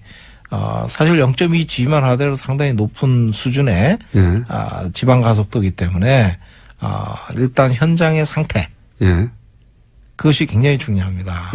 설계가 그렇게 됐다. 그것만 가지고는 이렇게 확정적으로 말하면 안 된다. 이거를 검증하는 데가 한수원 아닙니까? 검증하는 거는 사실은 한수원이 이제 품질 검사를 통해서 확인을 하고 여러 가지 검증 시스템이 있습니다. 근데 중요한 거는 한수원에서 발주한다는 거예요. 돈이 어디서 나오냐가 중요하거든요. 그러면 독립성 문제인데 예를 들어서 품질 검사를 하라 하고 한수원이 고용을 해서 품질 검사를 시키는 건데 한수원이 제작도 하고 예를 들면 끝에 감리도 하고 다 해버린다는 거죠? 돈 주고 다 하는 거예요. 자기네들이. 모든 걸 다 감독해버리는 거예요. 별도의 감독기관이 따로 있는 게 아닙니까? 이건? 그거는 원자력 안전위원회 예. 예, 거기 규제기관이 킨스라는 이제 기술원이 있거든요. 거기서 예. 조사 평가를 하는데 그게 독립기관이거든요. 사실 예. 법적으로 돼 있습니다. 예. 근데 실제로 지능 중심으로 하다 보니까 이쪽 조직이 굉장히 취약하죠. 사람도 부족하고 예산도 부족하고 뭐 그렇게 돼 있죠. 그러니까 지금 우려하시는 바는 만약에 내진 설계가 제대로 됐는지부터 시작해가지고 감리까지 쭉 다 확인해야 되는데 그걸 한 기관에서 다 하기 때문에 그걸 어떻게 확인할 수가 있냐. 예. 한 기관이 자기들은 원전을 짓고자 하는 기관인데 이 기관이 처음 설계부터 시작해서 마지막 감리까지 다 사실상 장악하고 있어서 예. 한수원이 마음대로 안전하다고 해버리면 그냥 안전하게 되는 거네요. 그러니까 물어볼 데가 없으니까 다 한수원 가서 물어보거든요. 안전하냐 이렇게. 한수원은 당해 사업자니까 안전하다고 그러죠. 그래서 지금 설계와 제작에 직접 참여하신 분으로서 지금 이야기하는 250배 지진이 와도 안전하다고 하는 기사 이렇게 단정적으로 말하는 건 이렇게 단정적으로 말할 수 없다. 예. 라고 단정하시는군요. 예. 거꾸로. 예. 그러면 이 기사 같은 걸 읽으시면 어떤 기분이 드십니까? 좀 자신감도 아니고요. 예. 자만심도 아니고 이건 경박스러운 겁니다. 자연 지진에 대해서 예. 이렇게 큰 소리 칠 수 있는 인간이 누가 있냐. 예? 그렇군요. 직접 설계를 해보신 분으로서 계속 강조합니다만 직접 설계하고 제작을 하셨던 분으로서 아니 자기들이 뭐라고 이렇게 단정하고 있나. 예. 예. 이렇게 단정할 수 없지. 예를 들어 후쿠시마 같은 경우요. 그러면 인간이 안전하다고 단정한 일본 같은 경우에 뭐 지진에 관한 정보가 가장 많은 곳인데도 불구하고 후쿠시마는 큰 사고가 났지 않습니까? 후쿠시마 사고는 어떻게 된 겁니까? 좀 설명해 주십시오. 후쿠시마 사고는 간단합니다. 지금 해결료를 냉각을 시켜줘야 되는데 냉각시키지 못하면 온도가 무한대로 올라가거든요. 이론적으로는. 그렇겠죠. 근데 자연 상태에서는 6,000도까지 올라가는 걸로 돼 있어요. 6,000도요. 네. 네. 그러니까 안 녹이는 재료가 없는 거예요, 지구상에서. 6,000도면 다 뚫어버리겠죠. 다 뚫어버리죠. 네. 그러니까 그렇게까지 위험하니까 냉각을 항상 시켜줘야 됩니다. 해결은. 점화가 되고 나서는 항상 냉각을 시켜줘야 되는데 그 냉각시키는 게 물로 냉각을 시키잖아요. 예. 그러면 펌프를 돌려야 되는데 펌프가 전기가 필요하거든요. 그렇죠. 그럼 전기를 공급하는 게 외부 전원이 있습니다. 외부 전원. 예. 지금 송전선을 통해서 들어갑니다. 전기가. 예. 그래서 그 외부 전원에 의해서 냉각을 시켜줄 수가 있고. 물을 돌려줘야 되는데. 예. 두 번째는 외부 전원이 상실됐을 때는 네. 내부 전원으로 이제 발전기로 이제 돌리거든요. 예. 근데 외부 전원이 1차 지진에 의해서 넘어져 버렸어요. 우선 송전탑이 넘어져 버렸어요. 지진이 나서. 예. 그 원전이 뽀개진 게 아니라 송전탑이 넘어간 거군요. 그냥 1차적으로. 예, 송전탑이 넘어가서 전기가 안 들어왔다. 전기가 안 들어간 거예요. 전기가 안 들어가니까 시킬 수가 없어서. 그러니까 비상 발전을 해야 되잖아요. 그렇죠. 그걸 하고 있었는데 쓰나미가 와서 침수를 시켜버려요. 그러니까 냉각 기능이 안 된 거죠. 저는 자세히는 모르고 어떻게 생각했냐면 쓰나미 와가지고 건물을 무너뜨려가지고 이게 이제 뭐 껍데기가 뽀개졌다든가 뭐 그렇게 유출됐나 보다 했는데 그게 아니라 그냥 전기가 안 들어온 거군요. 예. 그리고 또 한 가지는 지진이 왔을 때 9.0 지진이 왔을 때 발전소 설비들이 어떤 malfunction이라 그러는데 이제 이상 기능을 수행하고 또는 배관이 터지거나 뭐 이런 내용이 있었는지는 밝혀지지 않았습니다. 조사가 안 된 것 같아요. 무슨 얘기냐면 화재 진압하고 사고 난 거를 수습하느라고 급급했지. 지진이 왔을 때 설비들이 잘 돌아갔다 이렇게 얘기를 하거든요. 사실 진짜 잘 돌아가는지 확인이 안 되는 거예요. 그건 확인 안 됐다. 근데 확인이 된 것은 한마디로 말해서 전기 공급이 안 돼서. 그렇죠. 지금 확인할 수 있는 거는 전기 공급이 안 됐다. 지진 때문에. 아하. 이게 사실 생각보다 지금 내진 설계라는 게 건물 자체가 버틴다 이것만 생각하고 있었는데 그게 아니라 전기 공급선이 끊어지면 그것도 사고 나는 거군요. 예. 이번 사건이 그겁니다. 후쿠시마 사건의 핵심은 냉각을 시키는 전기가 끊어져서 그렇게 되는. 아니 그거는 그보다 더 낮은 지진으로 일어날 수 있는 거 아닙니까? 재수가 없으면 말씀하셨듯이. 말씀 그렇게 하시면 뭐 그럴 수도 있는 겁니다. 뭐랄까, 공학적으로는, 예. 견딜 수가 있어야죠. 공학적으로는. 예. 근데 이제 송전탑이 너무 큰 지진에 의해서 무너졌다는 거. 예. 우리나라도 송전탑이 내진 설계가 돼 있느냐. 예. 이런 걸 사실 면밀히 따져볼 필요도 있습니다. 발전 설비만 가지고 얘기를 하는데. 그러네요. 예. 전기가 공급 안 되면 자동차에 냉각수 안 들어가면 퍼지는 거하고 똑같은 거 아닙니까? 정확하십니다. 단순하게 생각하면. 예. 냉각수 떨어지면 자동차 퍼지거든요. 엔진. 근데 그 정도가 아니라 여기는 6,000도니까 예. 그게 아무거나 다 뚫고 나가버리는 거군요. 예. 그래서 방사능이 유출된 거다. 그렇게 생각을 바꾸고 나면 원전을 안전하다고 단정하기는 진짜 어려운 거네요. 어떤 예. 자연재해가 있을지도 모르니까. 원자력 발전소는 예. 자연재해를 생각을 해보면 우리가 인간으로 할 수 있는 게 아니잖아요. 그러면 예. 항상 경각심을 가지고 봐야 됩니다. 무조건 안전하다 홍보하는 거는 이거는 안전을 위해하는 행위입니다. 그래서 위해하는. 저희 원자력 안전과 미래에서는 그런 행위에 대해서는 좀 가차없이 이렇게 얘기를 하는. 과거에 원전을 설계하고 직접 제작하셨지만 지금은 원자력의 안전과 미래를 생각하시는 이게 좀 NGO인 거죠? 예. NGO의 대표가 되신 특별한 계기가 있으십니까? 후쿠시마 원전 사고 이후에 아하. 정부가 우리나라가 이제 원전 부품 위변조 사건에 이제 휘말렸거든요. 네. 그때 이제 상당히 많은 분들이 이제 뭐랄까요 구속되고 예. 막 이랬었는데 그런 사건을 수사하고 문제가 있을 때 이제 정부가 내놓은 대책이 원전 구매 제도 개선 위원회고 예. 그다음에 이제 여러 가지 그 해외 품질 검증을 하겠다 해외 기관에 이런 여러 가지 대책을 내는데 그게 형식적이라는 거예요. 전문가가 보시기에 야 이렇게 해가지고 되느냐 이게. 예. 전부 홍보성이고. 여기서 홍보성이라는 건 예를 들면 원전을 계속 짓고자 하는 사람들을 위한 홍보라는 얘기죠. 그렇죠. 그러니까 거기 참여하신 분들이 개개인으로 보면 굉장히 훌륭하신 분들입니다. 예. MIT 나오고 이렇게 굉장히 화려한 경력을 가지신 분들이지만 그분들이 원전 부품 구매 위변조 또는 구매 개선을 위해서는 까다로운 원자력 품질과 예. 품질 시스템과 그다음에 구매 입찰 제도를 이해를 하고 있어야 돼요. 예. 근데 그 둘 중에 하나라도 경험을 가지고 있으신 분이 하나도 없는 거예요. 개인적으로 경험들은 화려해요. 훌륭하신 분들이죠. 근데 그분들이 그렇게 해서 팀을 구성하려면 그분들이 어떤 결과를 내놓을 수 있겠습니까? 자기들은 사실은 실제 그 절차를 모르는데. 모르죠. 그래서 한마디로 말하면은. 그래서 정부에 제대로 된 얘기를 해주는 조직이 있어야 되겠다고 저희가 구성을 해서 활동을 들어갔거든요. 이게 여기 NGO는 그러니까 원자력을 직접 설계하거나 제작하거나 그 현업에 계셨던 분들이군요. 예, 실무자고로 줍니다. 그렇군요. 돈은 안 되겠습니다. 또 우리나라 원자력계는 저희 보고 그래요. 너희들은 우리 아군 아니다. 우리 편 아니다. 그래 우리 편 당연히 아니지. 우리는 안전을 얘기하니까. 그래서 객관적으로 보겠다 그랬더니 그럼 적군이네. 그래서 적군으로 몰렸습니다. 적군으로 몰리신 것까지는 제가 보기에는 원전을 계속 짓고자 하는 분들 입장에서 당연한 것이고 뭘로 먹고 삽니까 이 단체는? 그냥 개기고 있습니다. 네. 아니 제가 말씀을 듣다 보니까 이분들은 뭘로 먹고 살까 생각이 걱정이 돼가지고 그러시군요. 네.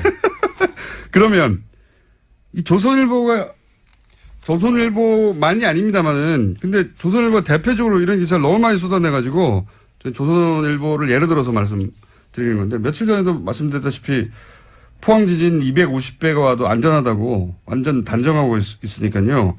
그래서 저희가 모셨는데 이런 조선일보가 이 기사를 계속 쏟아내는 이유는 뭡니까 그럼? 글쎄요, 광고주를 우대한다고 생각을 하기도 하고. 광고주를 우대한다? 네, 두 번째는 원자력이 굉장히 애국주의적이고 민족주의적인 성향이 강합니다. 왜냐하면 전 세계 어딜 가도 원자력을 하겠다는 나라는 전부 좀 국방 쪽 또는 국가 애국적인 그런 힘이 굉장히 강하거든요.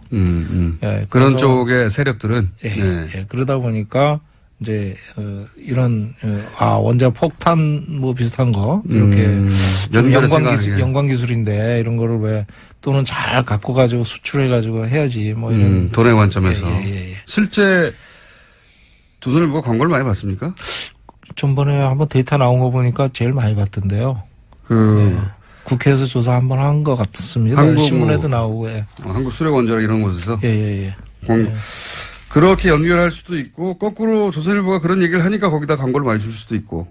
두 가지 다입니다. 두 가지 다. 그리고 친원전 쪽이에요. 지금까지 쭉 보면 조선일보는 친원전 쪽입니다. 그러다 보니까 이렇게 단정적인 기사를 썼는데 그 기사를 보고 이게 말이 되냐. 저는 친원전 반원전이 아니거든요. 근데 친원전을 하더라도 이렇게 하면 안 됩니다. 반전을 호도하는 식으로 얘기를 하면 안 되는 거죠. 우리가 애초에 왜 이 양산단층 있는 쪽에다가 이렇게 원전을 많이 지었습니까? 하필이면? 양산단층이 활성화돼 있다고 보질 않았죠. 처음에. 그때는. 예. 그때는 우리나라는 지진이 안 일어난다고 생각하고. 최근에 5.0 이상 나온 게 작년에 울산단층, 울산 앞바다에 처음 나왔죠. 사실 양산단층이 그 뒤에 그 전부터 이제 학설 또는 여러 가지 주장들이 활성화돼 있다 이렇게 얘기가 많이 나왔었죠. 사실은. 그랬는데 실제로 작년부터 5.0 이상이 4번이나 나왔죠. 지금까지.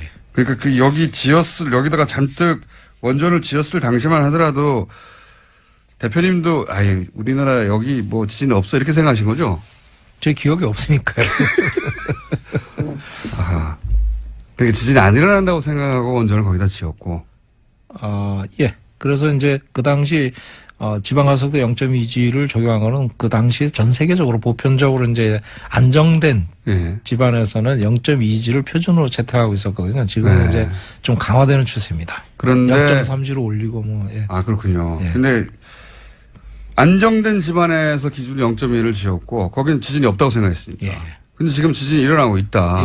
그럼 안전 기준을 더 강화해야 되고 지금 제대로 돌아가 있는지 한수원이 아니라 독립적인 기관에서 점검을 나가봐야 되겠네요. 그거는 지금 하고 있는 걸로 알고 있습니다. 중요한 거는 이제 킨스 원안이 킨스랑 이제 합동으로 이렇게 작업을 하고 있어요. 그래서 그런 것들이 잘 지켜지리라고 생각하지만은 저희들 이제 객관적으로 이렇게 쭉 뭐 주마간산으로 이래 볼 때는 좀 안전 보강이 좀 현장 상태 그거를 제대로 보고 보강을 하고 이렇게 해야 되는데 사실 돈이 들어가는 거잖아요. 그 사업자에 맡겨서는 될 일이 아니라고 봅니다. 이걸 사업자에 맡기면 안 된다. 한수원에 맡기면 안 된다. 돈이 들어가는데 사업자는 어떻게든 유리한 방향으로 가려고 그러겠죠. 그건 뭐 고양이 앞에 생선을 주는 이거 얘기를 좀 더 들어봐야 되겠는데 오늘은 저희가 일부만 할게요. 일부만 하고요. 그러니까 원전의 설계와 제작에 직접 참여하셨고 한수원에 계셨었고 한국원자력연구원에 계셨었고 그리고 이제 원전을 반대하는 입장이 아닌데도 불구하고 지금 수준으로 이렇게 쭉 가서 이렇게 안전을 단정하고 가서는 안 되고 큰일 나죠. 한수원에 모든 걸 맡겨서도 안 된다. 그럼요. 구조적인 문제가 있는 거예요. 지금 안전이 불안한 게 한수원이라는 또는 원자력 산업계 전체가 구조적인 문제가 있는 거예요. 그 구조적인 문제를 저희가 다시 한번 다음 주에 한 번 더 나오시죠. 대전에 계신 분인데 저희가 멀리 오셨는데 이 얘기거리가 아주 긴 이야기거리네요. 이게 원전을 반대하는 입장이 아닌 분이 하시는 얘기라 그리고 설계에 직접 참여하시는 분이라 저희가 좀 새겨들어야 될 것 같습니다. 오늘 일부 하고요. 다음 주에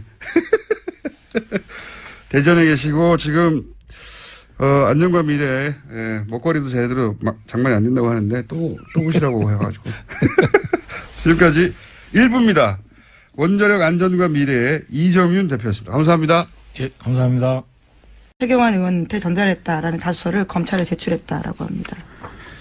최경환 의원은 이제 본인은 받지 않았다고 주장하고 있고요. 심지어 할복 자살까지 운운하면서요 자신의 무죄를 주장하고 있습니다. 할복 자살 방지를 위해서 신병을 확보해야 한다고. 네, 정의당이 그런 논평을 냈었는데요. 인권 측면에서의 논평이죠. 재밌는 논평이었어요. 아마 배달 사고 뭐 이런 걸 주장하겠지. 본인은 받은 적이 없다고까지 할 것 같고. 그리고 이제 여기서 40억 원 정도를 출연한 것이고 그거 말고 추가 30억 원이 더 있다는 거 아닙니까? 지금? 네, 장부가 확보됐기 때문에요. 그와 관련된 수사도 계속 진행 중이라고 합니다. 그러니까 이제 박근혜 전 대통령이 받았다는 40억 말고 30억이 또 비는데 이 40억에 대해서는 국정원장 3명 모두 박근혜 전 대통령이 달라고 해서 줬다는 거고 이 30억에 대해서는 동시에 3명 다 함구하고 있어요. 예. 그렇다는 얘기는 40억은 박근혜 전 대통령한테 책임을 넘기면 된다고 생각하는 거고 이 30억은 국정원장 본인들의 책임하에 뭔가 쓰여진 돈이다. 이렇게 추정할 수는 있죠. 예. 30억이 더 있습니다. 예. 다음 뉴스는요. 네, 뿐만 아니라 박근혜 정부뿐만 아니라요. 이명박 정부 당시에도 특수활동비가 청와대에 상납된 사실에 대해서 오늘 아침에 한국일보가 보도했는데요. 이명박 정부 시절 민간인 불법 사찰을 폭로했던 장진수 전 주무관의 또 다른 폭로입니다. 자신이 2009년 7월 달에 국무총리실 공직윤리지원관실에서 처음 출근했는데 이때 특수활동비를 청와대에 상납해달라라는 요청을 받았다라는 겁니다. 그래서 실제로 1년 동안 꼬박꼬박 상납했다라고 합니다. 장진수 전 주무관, 오랜만에 이름 듣네요. 예. 이게 이제 벌써 8년 전입니까? 9년 전입니까? 그때 일이라. 네, 2009년. 예. 그때 일이라 기억이 가물가물하실 텐데 이분이 누구냐면 이명박 정부 하에 국무총리실에서 민간인을 사찰했다라고 폭로했던 분이죠. 폭로했던 분인데, 그때 첫 번째 사찰 대상이 언론이었어요. 이분의 폭로에 따르면. 이 국무총리실, 그러니까 국정원하고 별개로, 혹은 뭐 청와대하고 별개로, 청와대 지시로 국무총리실 산하에 소위 사찰 기구를 만들어 놓고, 당시가 이제 집권 3개월 만에 촛불 집회가 났잖아요. 그래서 촛불 집회 사과 발언하고 나서 한 달 후에 사찰 조직을 만들어서 맨 먼저 청와대 지시에서 했던 일이 언론사 기자들을 다 사찰하고 그리고 나서 이제 뭐 YTN이 방송국, 간부들하고 와장창 교체했죠. 예. 그때 그 사찰을 폭로했던 분입니다. 근데 이분의 최근 폭로는 국무총리실에서도 국정원 말고 국무총리실에서도 청와대에 상납을 했다. 뭐 특활비를. 심지어 그 돈으로 아예 고용되어 있지도 않은 전직 경찰관한테 월급을 줬다라는 건데요. 그런 불법적인 사찰 업무에도 돈이 다 쓰였다라는 사실을 폭로하고 있습니다. 정식 고용하지 않고 사찰 용도로 누군가를 쓰고 급여를 이 돈으로 줬다 뭐 이런 거죠. 예. 네. 이명박 정부 내에서도 이제 특활비 관련 내용들이 더 나오겠네요, 앞으로. 예. 네, 굉장히 구체적으로 진술하고 있어서요. 돈을 얼마를 어떻게 줬는지 방법까지 또 자세하게 이야기하고 있기 때문에 이 부분 또한 들여다볼 수밖에 없을 것 같습니다. 본인이 전달했다니까요. 뭐 정확하게 기억하겠죠. 자, 다음 뉴스는요.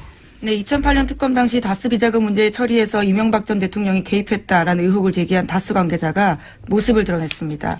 다스 당시 경리팀장이었던 최동영 씨인데요. 실명으로 JTBC와 인터뷰를 했습니다. 2008년 BBK 의혹을 수사했던 정호연 특검 당시에 대한 이야기를 한 건데요. 당시에 이명박 전 대통령이 다스의 실제 주인이라고 생각했지만 그렇게 말하지 못했다라는 겁니다. 또 뿐만 아니라 당시에 이명박 전 대통령에게 다스 경영 보고서를 따로 보냈다라는 사실도 이야기했습니다. 이건 말이죠. 사실은 주진우 기자하고 잠시 후에 좀 더 자세히 얘기 나눠보겠는데 이게 이 발언이 경리팀장에서 나왔다는 게 중요합니다. 예. 돈을 관리하고 있던 경리팀장이 돈 쓰는 걸 보면 알잖아요. 예. 돈을 관리하는 사람, 돈의 주인이 실제 주인이거든요. 예. 이 경리팀장이 당연히 이제 다스는 이명박 전 대통령 거였는데 특검 때는 말을 못했다는 거 하나 하고 그다음에 당시 비자금도 만들어지고 있었다. 네, 손익에 짜맞춰서 해마다 비자금 의심되는 수십억 원 돈 사라졌다라면서요. 자기도 몰랐다라는 겁니다. 경리팀장인데도요. 그리고 또 한 가지는 이제 이명박 전 대통령에게 연말이면 다스 경영 보고서를 따로 올렸다. 이 얘기도 있고. 예. 저희가 한 2달 반 동안 얘기했던 거하고 맥이 닿는 이야기인데 대통령이 된 이후로도 사실 다스와 관련된 보고가 계속 올라갔다고 주식이 한 푼도 없으면서 하나도 없으면서 그런 얘기를 하는 주진 기자 해왔는데, 예. 이제 다스 내부에, 제보자라고 부를 수 있겠네요. 이제 실명까지 거론하는 경리팀장 최동영 씨가 다스는 이명박 전 대통령 거다. 근거는 이러이러하다.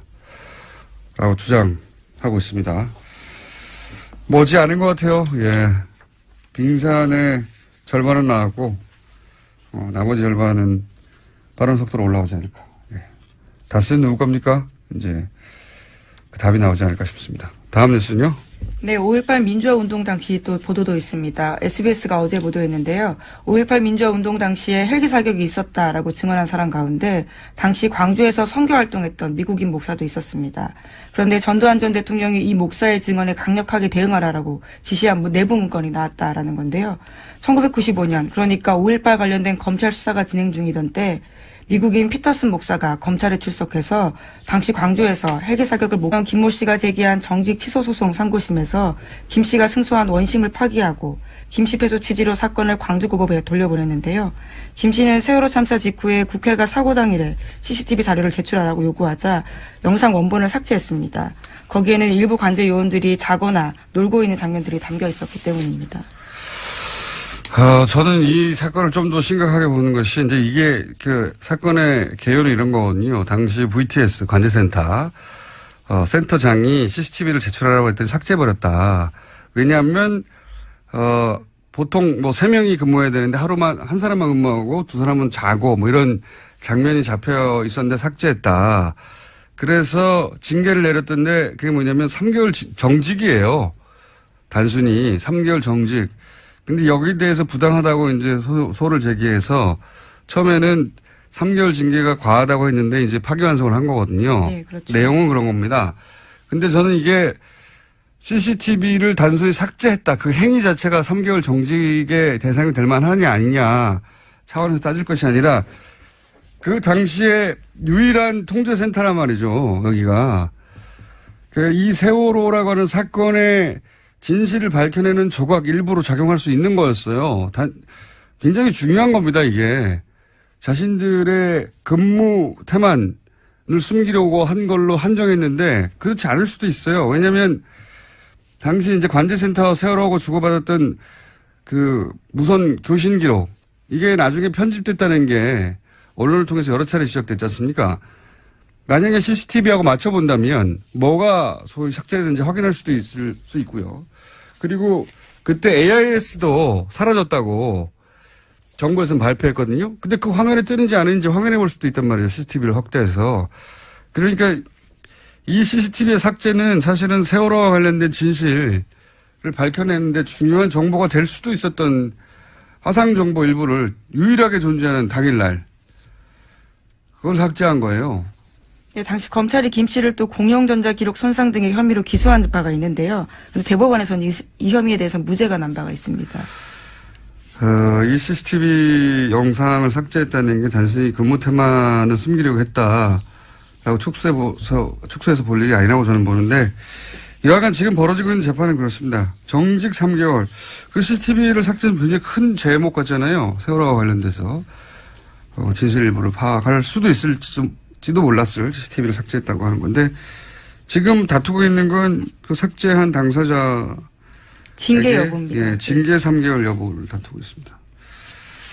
이렇게 끝날 일이 아니라고 봅니다, 저는. 자, 트럼프는 어떻게 돼가가요? 미국의 핵무기 최고사령관이 트럼프 대통령의 핵공격 지시가 위법적이면 거부하겠다라는 사실을 밝혔는데요. 최근에 미국 내에서 트럼프 대통령의 핵전쟁 개시 권한에 제동을 걸어야 한다라는 의회의 움직임이 있는 상황에서 나온 발언이라서 주목되고 있습니다. 그러니까요. 예, 저희가 지속해서 조금씩 전해드리지만 트럼프 대통령이 미국 내에서 특히 정치권에서 대우를 못 받습니다. 요즘 대우를 못 받을 뿐만 아니라 대통령 권한 자체를 제약해야 한다는 청문회가 있었습니다. 네, 말만 하는 게 아니라 실제 청문회도 있고 그렇습니다. 상황이 그렇다. 트럼프 뉴스는 재미있는 뉴스이기 때문에 저희가 계속 관련 뉴스가 나오면 전해드리겠습니다. 여기까지 하겠습니다. 시사인의 김은지였습니다. 감사합니다. 잠시 쉬었던 다스는 누구 겁니까 프로젝트 시사인의 주준우 기자. 안녕하십니까. 이제는 뭐 일주일에 2번씩 나오는 안원구 전 대구지방국세청장님 나오셨습니다. 예, 안녕하십니까. 네. 요즘 JTBC가 자꾸 특종을 빵빵 터뜨리고 있어요. 네. 특종인데 사실 저희가 2달 전쯤에 했던 이야기, 실명을 밝히지 않고 했던 이야기를 이제 JTBC는 실명으로 그렇습니다. 예를 들어서 다스 전 경리팀장 최동영 팀장 실명 인터뷰가 나왔어요. 여기 보면은 그때 저희가 했던 얘기하고 맥이 닿는 이야기, 대통령의 이후로도 연말에 경영보고서를 따로 이명박 전 대통령이 보고했다. 이런 얘기를 했거든요. 안가에서 했다. 예. 근데 어디서 했다는 얘기는 이 JTBC 보도에는 없었는데, 이거 안가에서 했다는 거잖아요, 이게. 네, 저희가 안가에서. 네. 그분입니다. 네, 네. 그렇습니다. 저희는 이름을 안 밝혔는데 여기는 이름을 밝혀버려가지고. 네. 여기는 신빙성이 확 올라가고. 아니, 그게 아니라 김어준이어서 그렇죠. 그것도 있고, 2달 전에는 실명을 밝힐 수 없는 상황이었거든요. 아니, 밝힐 수도 있었는데요.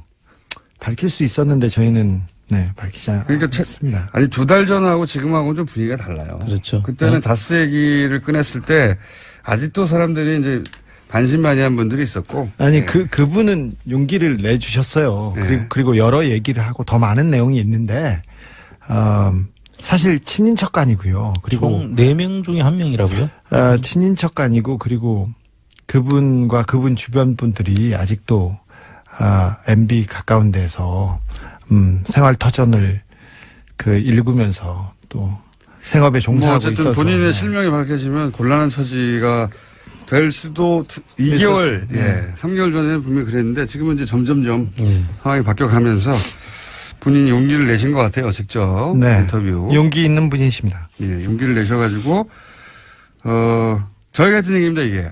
그러니까 안가에 가서도 당선 이후에 보고를 받는다. 네. 안가에서 예. 이명박 대통령이 그 보고를 받는 특징이 뭐냐면요. 정면으로 얼굴을 안 봐요. 아, 그래요? 네, 이렇게 쭈루룩 3명이 앉아 있으면 예. 얼굴을 안 보고 다른 데를 쳐다보고 있어요. 다른 데를 쳐다보고 있다가 다른 데를 쳐다보고 있다. 입니다. 지난 일요일 국정원 태스크포스는 국정원 감찰실에서 작성한 댓글 수사 대책 내부 보고서를 확보했습니다. 이 내부의 보고서에 따르면 댓글 수사 대처에 박근혜 정권의 명운이 걸렸으며 진상이 드러나면 국정원이 존폐 위기에 내몰릴 것이라고 자체 분석하고 있습니다. 국정원 스스로 자신들이 한 일이 박근혜 정권과 조직을 무너뜨릴 범죄라는 걸 스스로 잘 알고 있었던 거죠. 그런데 조중동은 최근 검찰의 무리한 수사, 참군인 김관진, 북한만 좋아할 국정원 흔들기 등등의 논리로 이 수사를 끊임없이 흔들려고 노력해 왔죠. 조중동은 왜 그러는 걸까? 이게 무슨 진보 보수의 문제도 아니고 시대의 과제도 아닌데 보수 정당이 이 수사를 정치 보복이라고 규정하는 건 동의하지는 않아도 이해는 갑니다. 자신들 집권 시절의 일이고 본인들 정치적 생존이 달렸으니까요. 그런데 조중동은 왜 그러는 걸까? 국정원 스스로도 문 닫을 정도의 범죄라는데 왜 그러는 걸까요? 아시는 분 있으십니까? 왜들 그러는지? 아, 궁금하다. 김어준의 궁금증이었습니다.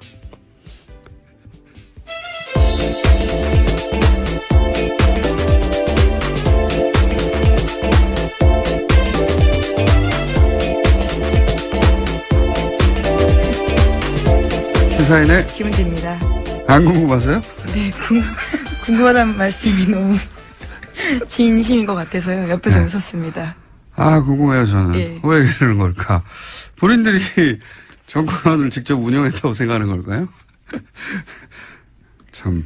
이게 무슨 자기들의 생존과 직접 연결된 것도 아닌데요. 예. 아, 궁금해요. 아시는 분이 있으면은 저희들한테 문자 좀 보내주십시오. 왜냐하면은 본인들도 생각해보면 어렵다고 하는 그 언론고시도 통과하고, 우리나라의 제일 큰 매체사 아닙니까? 거기 들어가서 왜 그런 수준 낮은 주장을 뒷받침하기 위해서 자기 이름을 쓰는 건지. 예를 들어서 전직 국정원장 뭐 구속하면 김정은이 좋아한다. 굉장히 허접한 논리거든요. 아, 참.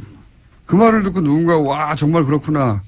전직 국정원장들 구속하면 안 되겠구나. 말이 됩니까? 야, 이해하고 싶은데 이해가 저는 안 돼가지고. 자, 전직 국정원장 구속 얘기 또 해볼까요? 네, 관련해서 계속해서 기사가 나오고 있는데요. 구속영장이 기각된 이병호 전 국정원장이 있습니다. 관련해서 법원의 영장실질심사에서 어떤 이야기를 했었는지가 좀 자세히 나오는데 채널A 보도에 따르면 이 전 원장은 국정원 특갈비 상납에 대해서 박근혜 전 대통령과 독대와 전화통화를 했다고 하면서요. 여기서 박근혜 전 대통령이 하던 대로 하세요라고 지시를 듣고 돈을 건넸다라고 주장하고 있다고 합니다. 그 법조인들은 이게 이제 실질 심사에 맞춘 전략이었던 게 아니겠는가. 검찰 조사에서는 이런 말 안 하다가 실질 심사하는 중에 이제 이런 말들을 쏟아낸 거거든요. 예. 일종의 폭탄 발언을 했다라고 해당 보도는 보도하고 있습니다. 폭탄 발언까지는 아니고 그냥 어쨌든 검찰 조사에서 했을 법한 이야기를 안 하고 있다가 실질 심사에서 해서 그 명분으로 그 이유로 풀려난 게 아니겠는가 이런 분석도 있는데, 이건 이제 법적인 분석인 것이고, 검찰 내부에서는 뭐 또 다른 분위기가 있다고 또 보도도 나와요. 이게 우병우 전 수석과 관련된 게 아니냐. 네, 오늘 아침 한겨레 신문이 그렇게 보도하고 있습니다. 그런 의구심도 있다고 하는데, 왜냐하면 이제 우병우 전 수석하고 근무기간이 똑같고, 단순히 똑같은 게 아니라 우병우 전 수석과 이런 식으로 조금이라도 연관이 있으면 이때까지 우병우 전 수석 관련된 관련 영장들, 구속영장뿐만이 아니라 뭐 통신영장, 사실은 수사의 첫 발인데 누구랑 통화했는지를 알아야 될 거 아닙니까? 관계자들을 파악하기 위해서. 근데 이 통화 기록을 확인하려고 하는 그 영장도 다 기각됐었거든요. 예. 우병우 전 수석은. 네, 뿐만 아니라 최근에는 우병우 전 수석의 처가인 삼남개발 압수수색을 하려고 했는데 이 압수수색 영장 또한 또 다시 기각됐다라고 합니다. 그러니까요. 직접 구속영장뿐만 아니라 관련 영장 중에 발급된 게 거의 없다. 우병우 전 수석만은. 우병우 전 수석인데요. 이게 개인의 힘이 아니고 제가 보기에는 우병우 전 수석을 털게 되면 주변에 다친 사람이 많나 보다. 여전히. 살아있는. 그렇게 의구심을 가진 분들이 있죠. 예. 그렇게 의구심을 가져도 이상하지 않을 정도의 많은 영장들이 최근까지도 계속. 이 통신영장 같은 경우는 이제 우병우 전 수석이 관두고 나서 1년밖에 이제 보관 안 한다고 하잖아요. 관두고 나서 그 이후 통화 기록들을 다 확인할 수가 없죠. 네, 이미 10월 말이 지났기 때문에 관련된 통화 기록은 영구하게 볼 수 없다라는 게 검찰 관계자의 발언인데요. 참 이상한 일입니다. 네. 자, 어쨌든 이병우 전 국정원장이 입을 연 것은 영장 실질 심사에 들어가서 입을 열었다. 예, 이게 법조인들은 이게 전략이었지 않느냐 하는데 검찰의 분위기는 다르다 그런 얘기고요. 예, 다음 순요. 네, 계속해서 국정원 특활비 관련된 소식 전해드리면요. 검찰은 국정원의 특갈비 사용처 등이 기재된 회계장부를 확보했다라고 합니다. 이 가운데 이병기 전 원장 시절 장부에는 최경환 1억 원이라고 적혀 있는데요. 이 전 원장 쪽은 2014년 10월 달에 1억 원을 착륙했다라는 이야기를 했고요. 또 증거물도 제출했습니다. 헬기 사진이었는데요. 이에 대해서 전두환 전 대통령 쪽은 고소를 추진할 정도로 화를 냈다라는 겁니다. 저도 기사 봤는데, 예. 이건 우선 헬기 사격 여부는 끝까지 추적을 해야죠. 예. 전두환 씨가 아직도 5.18에 대해서 이런저런 얘기하는데 다시는 5.18 관련해서 북한의 뭐 공작이라느니 아직도 그런 얘기 하는 사람 있지 않습니까? 예. TV조선에서도 그 얘기를 불과 몇 년 전에 했고요. 이런 얘기 못 나오게 해야 되고 또 한 가지는 저도 이 보도를 봤는데 헬기 사격 증언에 전두환 진노, 뭐 강력 대응 지시 이게 이제 꼭지 제목이거든요. 이 진노 이런 거는 이제 성경에 하나님이 화낼 때 쓰는 거예요. 예. 부당한 일이 발생해서 크게 화를 내는 어떤 정당한 분노, 예. 높은 존재, 노인들 할아버지가 진노하셨다 이럴 때 쓰는 거거든요. 이건 그냥 전두환 빡침 이 정도가 맞는 거지. 단어 선택을 잘해야 된다. 진노 아니고요. 예. 네. 신경질을 냈다, 화를 냈다. 네, 참아 보도에 그 단어를 쓸 수가 없어서 그랬던 것 같긴 한데. 그렇다 하더라도 진노가 뭡니까? 네. 예. 동의합니다. 예. 진노할 주체도 아니지만 대상도 아닌 뉘앙스 잘못 사용된 단어 같습니다. 자, 다음 수는요? 네, 류여의 자유한국당 최고위원이 포항 지진은 하늘이 문재인 정부에 주는 경고다라는 발언을 해서 논란이 일고 있습니다. 여당에서는 부적절한 발언이라면서 류 최고위원의 사퇴를 요구하고 있고요. 류 최고위원 쪽은 일부 발언이 왜곡돼 전달됐다면서 반발하고 있습니다. 한번 들어볼까요? 이번 포항 지진에 대한 문 정부에 대한 하늘이 준엄한 경고 그리고 천심이라고 하는 지적들이 나오고 있습니다.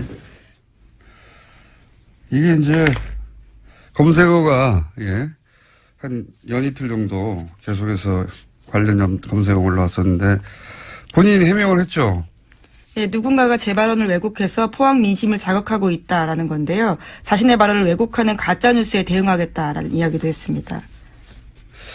그래서 이제 자기는 천벌이라는 말을 한 적이 없다. 이렇게 해명을 했는데 하늘이 준 경고하고 천벌하고는 어떻게 다른 겁니까 이게. 가짜뉴스를 본인이 배포하고 있는 것 같은데. 어쨌든 이 발언으로 한 연이틀 정도 검색어 논란이 있었고 검색에 올라왔었고 제가 보기에는 해명이 될 것 같지는 않네요. 이걸로 누군가 화가 났다면 그 화가 가라앉을 것 같지는 않습니다. 자기 발언을 왜곡했다고 짧은 인터뷰 한번 해봐야 되겠습니다. 어떻게 하늘이 준 경고와 천벌은 다른 것인지. 그런 일이 있었습니다. 네, 다음 순요. 네, 계속해서 포항 이야기 좀 전해드리면요. 포항에서도 계속 여진이 일어나고 있습니다. 오늘 오전 6시 5분쯤에도 경북 포항에서 규모 3.6 지진이 발생했는데요. 지금까지 여진이 총 58차례, 그러니까 58차례 일어났다라고 합니다. 그러니까요. 그 수능 연기 안 했으면 큰일 날 뻔했어요. 근데 또 문제는 일주일 후에도 또 여진이 있는 게 아닌가. 여진이 있을 수도 있죠. 그건 뭐 사람이 예상할 수 없는 일이라. 근데 좀 다른 것은 그럴 수도 있다는 마음을 먹고 그런 예상을 하고 들어가는 것과는 완전히 다르니까요. 여진이 계속 있다고 합니다. 아직도. 자, 다음 뉴스는요. 네, 국민의당 정동영 의원이 당내 반안철수 조직인 가칭 평화개혁연대를 만들겠다고 했습니다. 내일 바른정당과의 통합을 논의하는 당내 워크숍에서 의원들에게 창립 서명을 받아서 공식 출범시키겠다라는 계획인데요. 천정배 의원이 거기에 동참을 하기로 했습니다. 하지만 안철수 대표는 바른정당과 통합 의지를 분명히 하면서요. 안철수 대표와 호남 중진들 사이에 정면 충돌이 일어날 것으로 보입니다. 지난주간에 잠깐 얘기했지만 안철수 대표 쪽 그림은 이런 거죠. 호남계가 이렇게 반발하는 거를 오히려 저는 반길 거라고 보는 것이 이것이 탈호남의 찬스라고 보는 것이고요. 제가 해석하기에는 바른정당이 반토막 난 것도 흡수에 도움이 된다고 볼 것이고 찬스라고 보는 거죠. 그러면서 이제 영호남, 화합 이런 레토릭, 수사도 사용 가능하고 그러면서 이제 중도 보수를 천명하고 자유한국당 지방선거 이후에 자유한국당이 성과를 못 내면 이탈자가 생길 테니까 그래서 중도 보수의 적자가 되겠다. 뭐 이런 그림인 것 같고 유승민 대표도 국민의당과 먼저 합치고 호남계 밀어내고 지방선거 이후에 자유한국당 이탈하면 자신은 새로운 합리적 보수의 적자 뭐 이런 그림인 것 같고요. 비슷한데 차이가 있다면 안철수 대표는 바른정당을 탈호남 중도보수로 변신하는 도구로 쓰겠다는 거죠. 유승민 대표는 국민의당을 거꾸로 탈영남 합리적 보수로 변신하는 도구로 쓰려는 거고 이게 뜻대로 되겠느냐. 호남계는 만만한가. 홍준표 대표는 가만히 있나. 홍준표 대표도 그림이 있거든요. 제가 보기엔 지방선거 때 시도지사 6석 2석 당선시키고 나서 본인이 보수를 살려낸 적자. 이렇게 보수를 살려낸 사람. 그래서 대표 사퇴하고 대권 준비하겠죠. 다들 계산이 다 있어요. 민주당은 또 가만히 있겠습니까? 지지율도 거의 50% 육박하는데. 그런 그림들이 열심히 그려지고 있다. 그런 그림이 그림대로 되는 꼴은 못 봤어요, 제가. 못 봤는데, 어쨌든, 살아야 하니까 각자, 열심히 그림을 그리고 있는 중입니다. 다음 뉴스는요, 하나, 둘 정도 할 수 있을 것 같습니다. 네, 대법원에서 세월호 참사 당일 진도 해상교통관제센터 CCTV 영상을 삭제한 센터장에 대한 정직 3개월 징계 처분이 적절하다라고 밝혔습니다. 센터장이 그래. 그리고 정확한 멘트를 안 하시고, 정확한 그 지시를 안 하고, 그래, 네가 해봐. 네가 가서 해봐. 저는 그게 이제 그 잠재의식 어딘가에 이게 잘못하면 걸리면 문제가 될 수 있다는 죄의식 같은 거나, 죄의식은 없는 것 같은데, 걸리면 내가 그때 무슨 말을 했는지 나올 수가 있으니, 이게 항상 머릿속에 있는 게 아닐까. 많은 사람들이 그렇게 얘기하더라고요. 네. 명확한 지시를 하지 않는다. 네, 그런 것도 있고요. 또 한편으로는 이분은 같이 이게 수행하는 사람들하고 겸상을 안 하시잖아요. 그렇죠. 네. 겸상을 안 하시고, 이게 좀, 차이가 있다. 다른 사람이다. 이런 생각을 꼭 하시는 것 같아요. 이명박 대통령이 전에 그 재벌가, 그러니까 현대가에서 머슴으로 살았다는 얘기를 몇 번 하면서 자기가 가지고 있는 그런 의식적 괴리 이런 것 때문에 그렇지 않을까 또 좀 생각해 봅니다. 하여튼 보고받았을 때 디테일 설명을 받았다는 얘기를 하는 거죠. 네. 어떻게 그 보고를 했냐 그러면 정면을 보지 않고 옆을 쳐다보고 이렇게 얘기했다고. 그분 스타일이십니다. 예. 자, 그리고 또 이 최동용 전 팀장에 따르면은 정호영 특검이 굉장히 수상합니다. 수상하다는 얘기는 여러 차례 해왔는데 여기서 이제 언론이 이미 보도된 것만 얘기하자면 우선 비자금을 찾아냈는데 예. 그게 문제가 안 되게 회사로 돌려넣고 장부를 잘 처리해라. 예. 라는 식의 이제 처리 방법을 알려주고 그러자 이명박 전 대통령이 이걸 실제 그런 식으로 처리했다는 거 아닙니까? 예. 비자금 돌려줬다. 이동영 씨가 그 일을 했다는 것이고요. 2008년 2월 달 이야기죠. 예. 그 당시 이동영 씨는 이제 이상은 씨의 예. 아들. 이명박 대통령 형의 아들. 예. 최대 주주죠, 현재. 최대 주주의 아들이 그때 가서야 다스에 들어갑니다. 이 일을 하러. 그래서 이분이 그 당시에 이 처리를 하는데 관여를 하고 그때 이명박 씨가 다스에 가서 일을 하라고 그래서 그때부터 일을 시작했다는 분인데요. 여기서 디테일이 조금 다른 부분이 있는데요. 최동영 씨가 다르다는 게 아니라 비자금은 많았어요. 그때 정호영 특검에서 발견된 비자금 덩어리가 한 서너 개 있었는데 그 중에 하나를 처리한 게 이 120억이고요. 100억 원대 비자금은 또 따로 있었다. 네, 사라졌어요. 이미 해서 먹었어요. 이미 해서 먹은 100억 원대가 하나가 있고요. 그 이후에 그 찾아낸 또 저희가 얘기했던 외환은행에서 찾은 100억 원 수표 한 장. 네. 그 경주 외환은행. 지난 시간에 얘기했어요. 비자금 덩어리가 몇 군데. 수표로 100억 원짜리 하나 자기 수표로 찾아왔다. 그러니까 이 120억짜리 그리고 100억대 사라진 비자금 그리고 100억 생긴 거. 그 다음에 정호영 특검이 수사를 하다가. 근데 요 세 덩어리를 당시 정호영 특검이 알고 있었죠. 이미 알고 있었다. 알고 있었는데 덮었습니다. 이거 말고. 다스로 돌아간 120억만 얘기하고 있는데 그 외에 더 있었다. 더 있습니다. 더 있습니다. 네. 기자분들이 이 부분에 대해서 좀 취재에 나서 주셔야 됩니다. 2010년도에 그 당시에 특검 당시에 그리고 우리 이시영 씨, 각하의 아들 이시영 씨가 삼성동 힐스테이트에서 살고 있었는데 43평, 6억 4천만 원 전세를 살고 있었습니다. 근데 그 돈도 이명박 대통령의 비자금입니다. 일부는 이상은 회장이 큰아버지가 빌려줬다 이렇게 얘기했는데 큰어머니는 우리는 돈 준 적 없어요 이렇게 얘기하고요. 그 베란다에서 그냥 놔뒀던 돈을 그냥 갖다 줬다고 이렇게 얘기를 했어요. 그런데 그 큰어머님은 누구 베란다에 놔뒀던 돈을 갖다 이상은 구이동에 있는 이상은 씨 자택에서 베란다에서 돈을 꺼내서 줬다고 얘기했는데 그럼 이상은 씨 돈이라고 봐야 되는데 그게 아니라 자신들 돈이 아니다 그러면? 돈이 아니라고 얘기를 했어요. 거기 자기들이 관리만 현금을 하고 있었을 뿐 자기들 돈이 아니다. 네, 6억 4천만 원 중에 그리고 그 청와대에서 나온 국권 앞에 그리고 돈 여기에 특수활동비로 의심될 만한 돈이 또 포함되어 있습니다.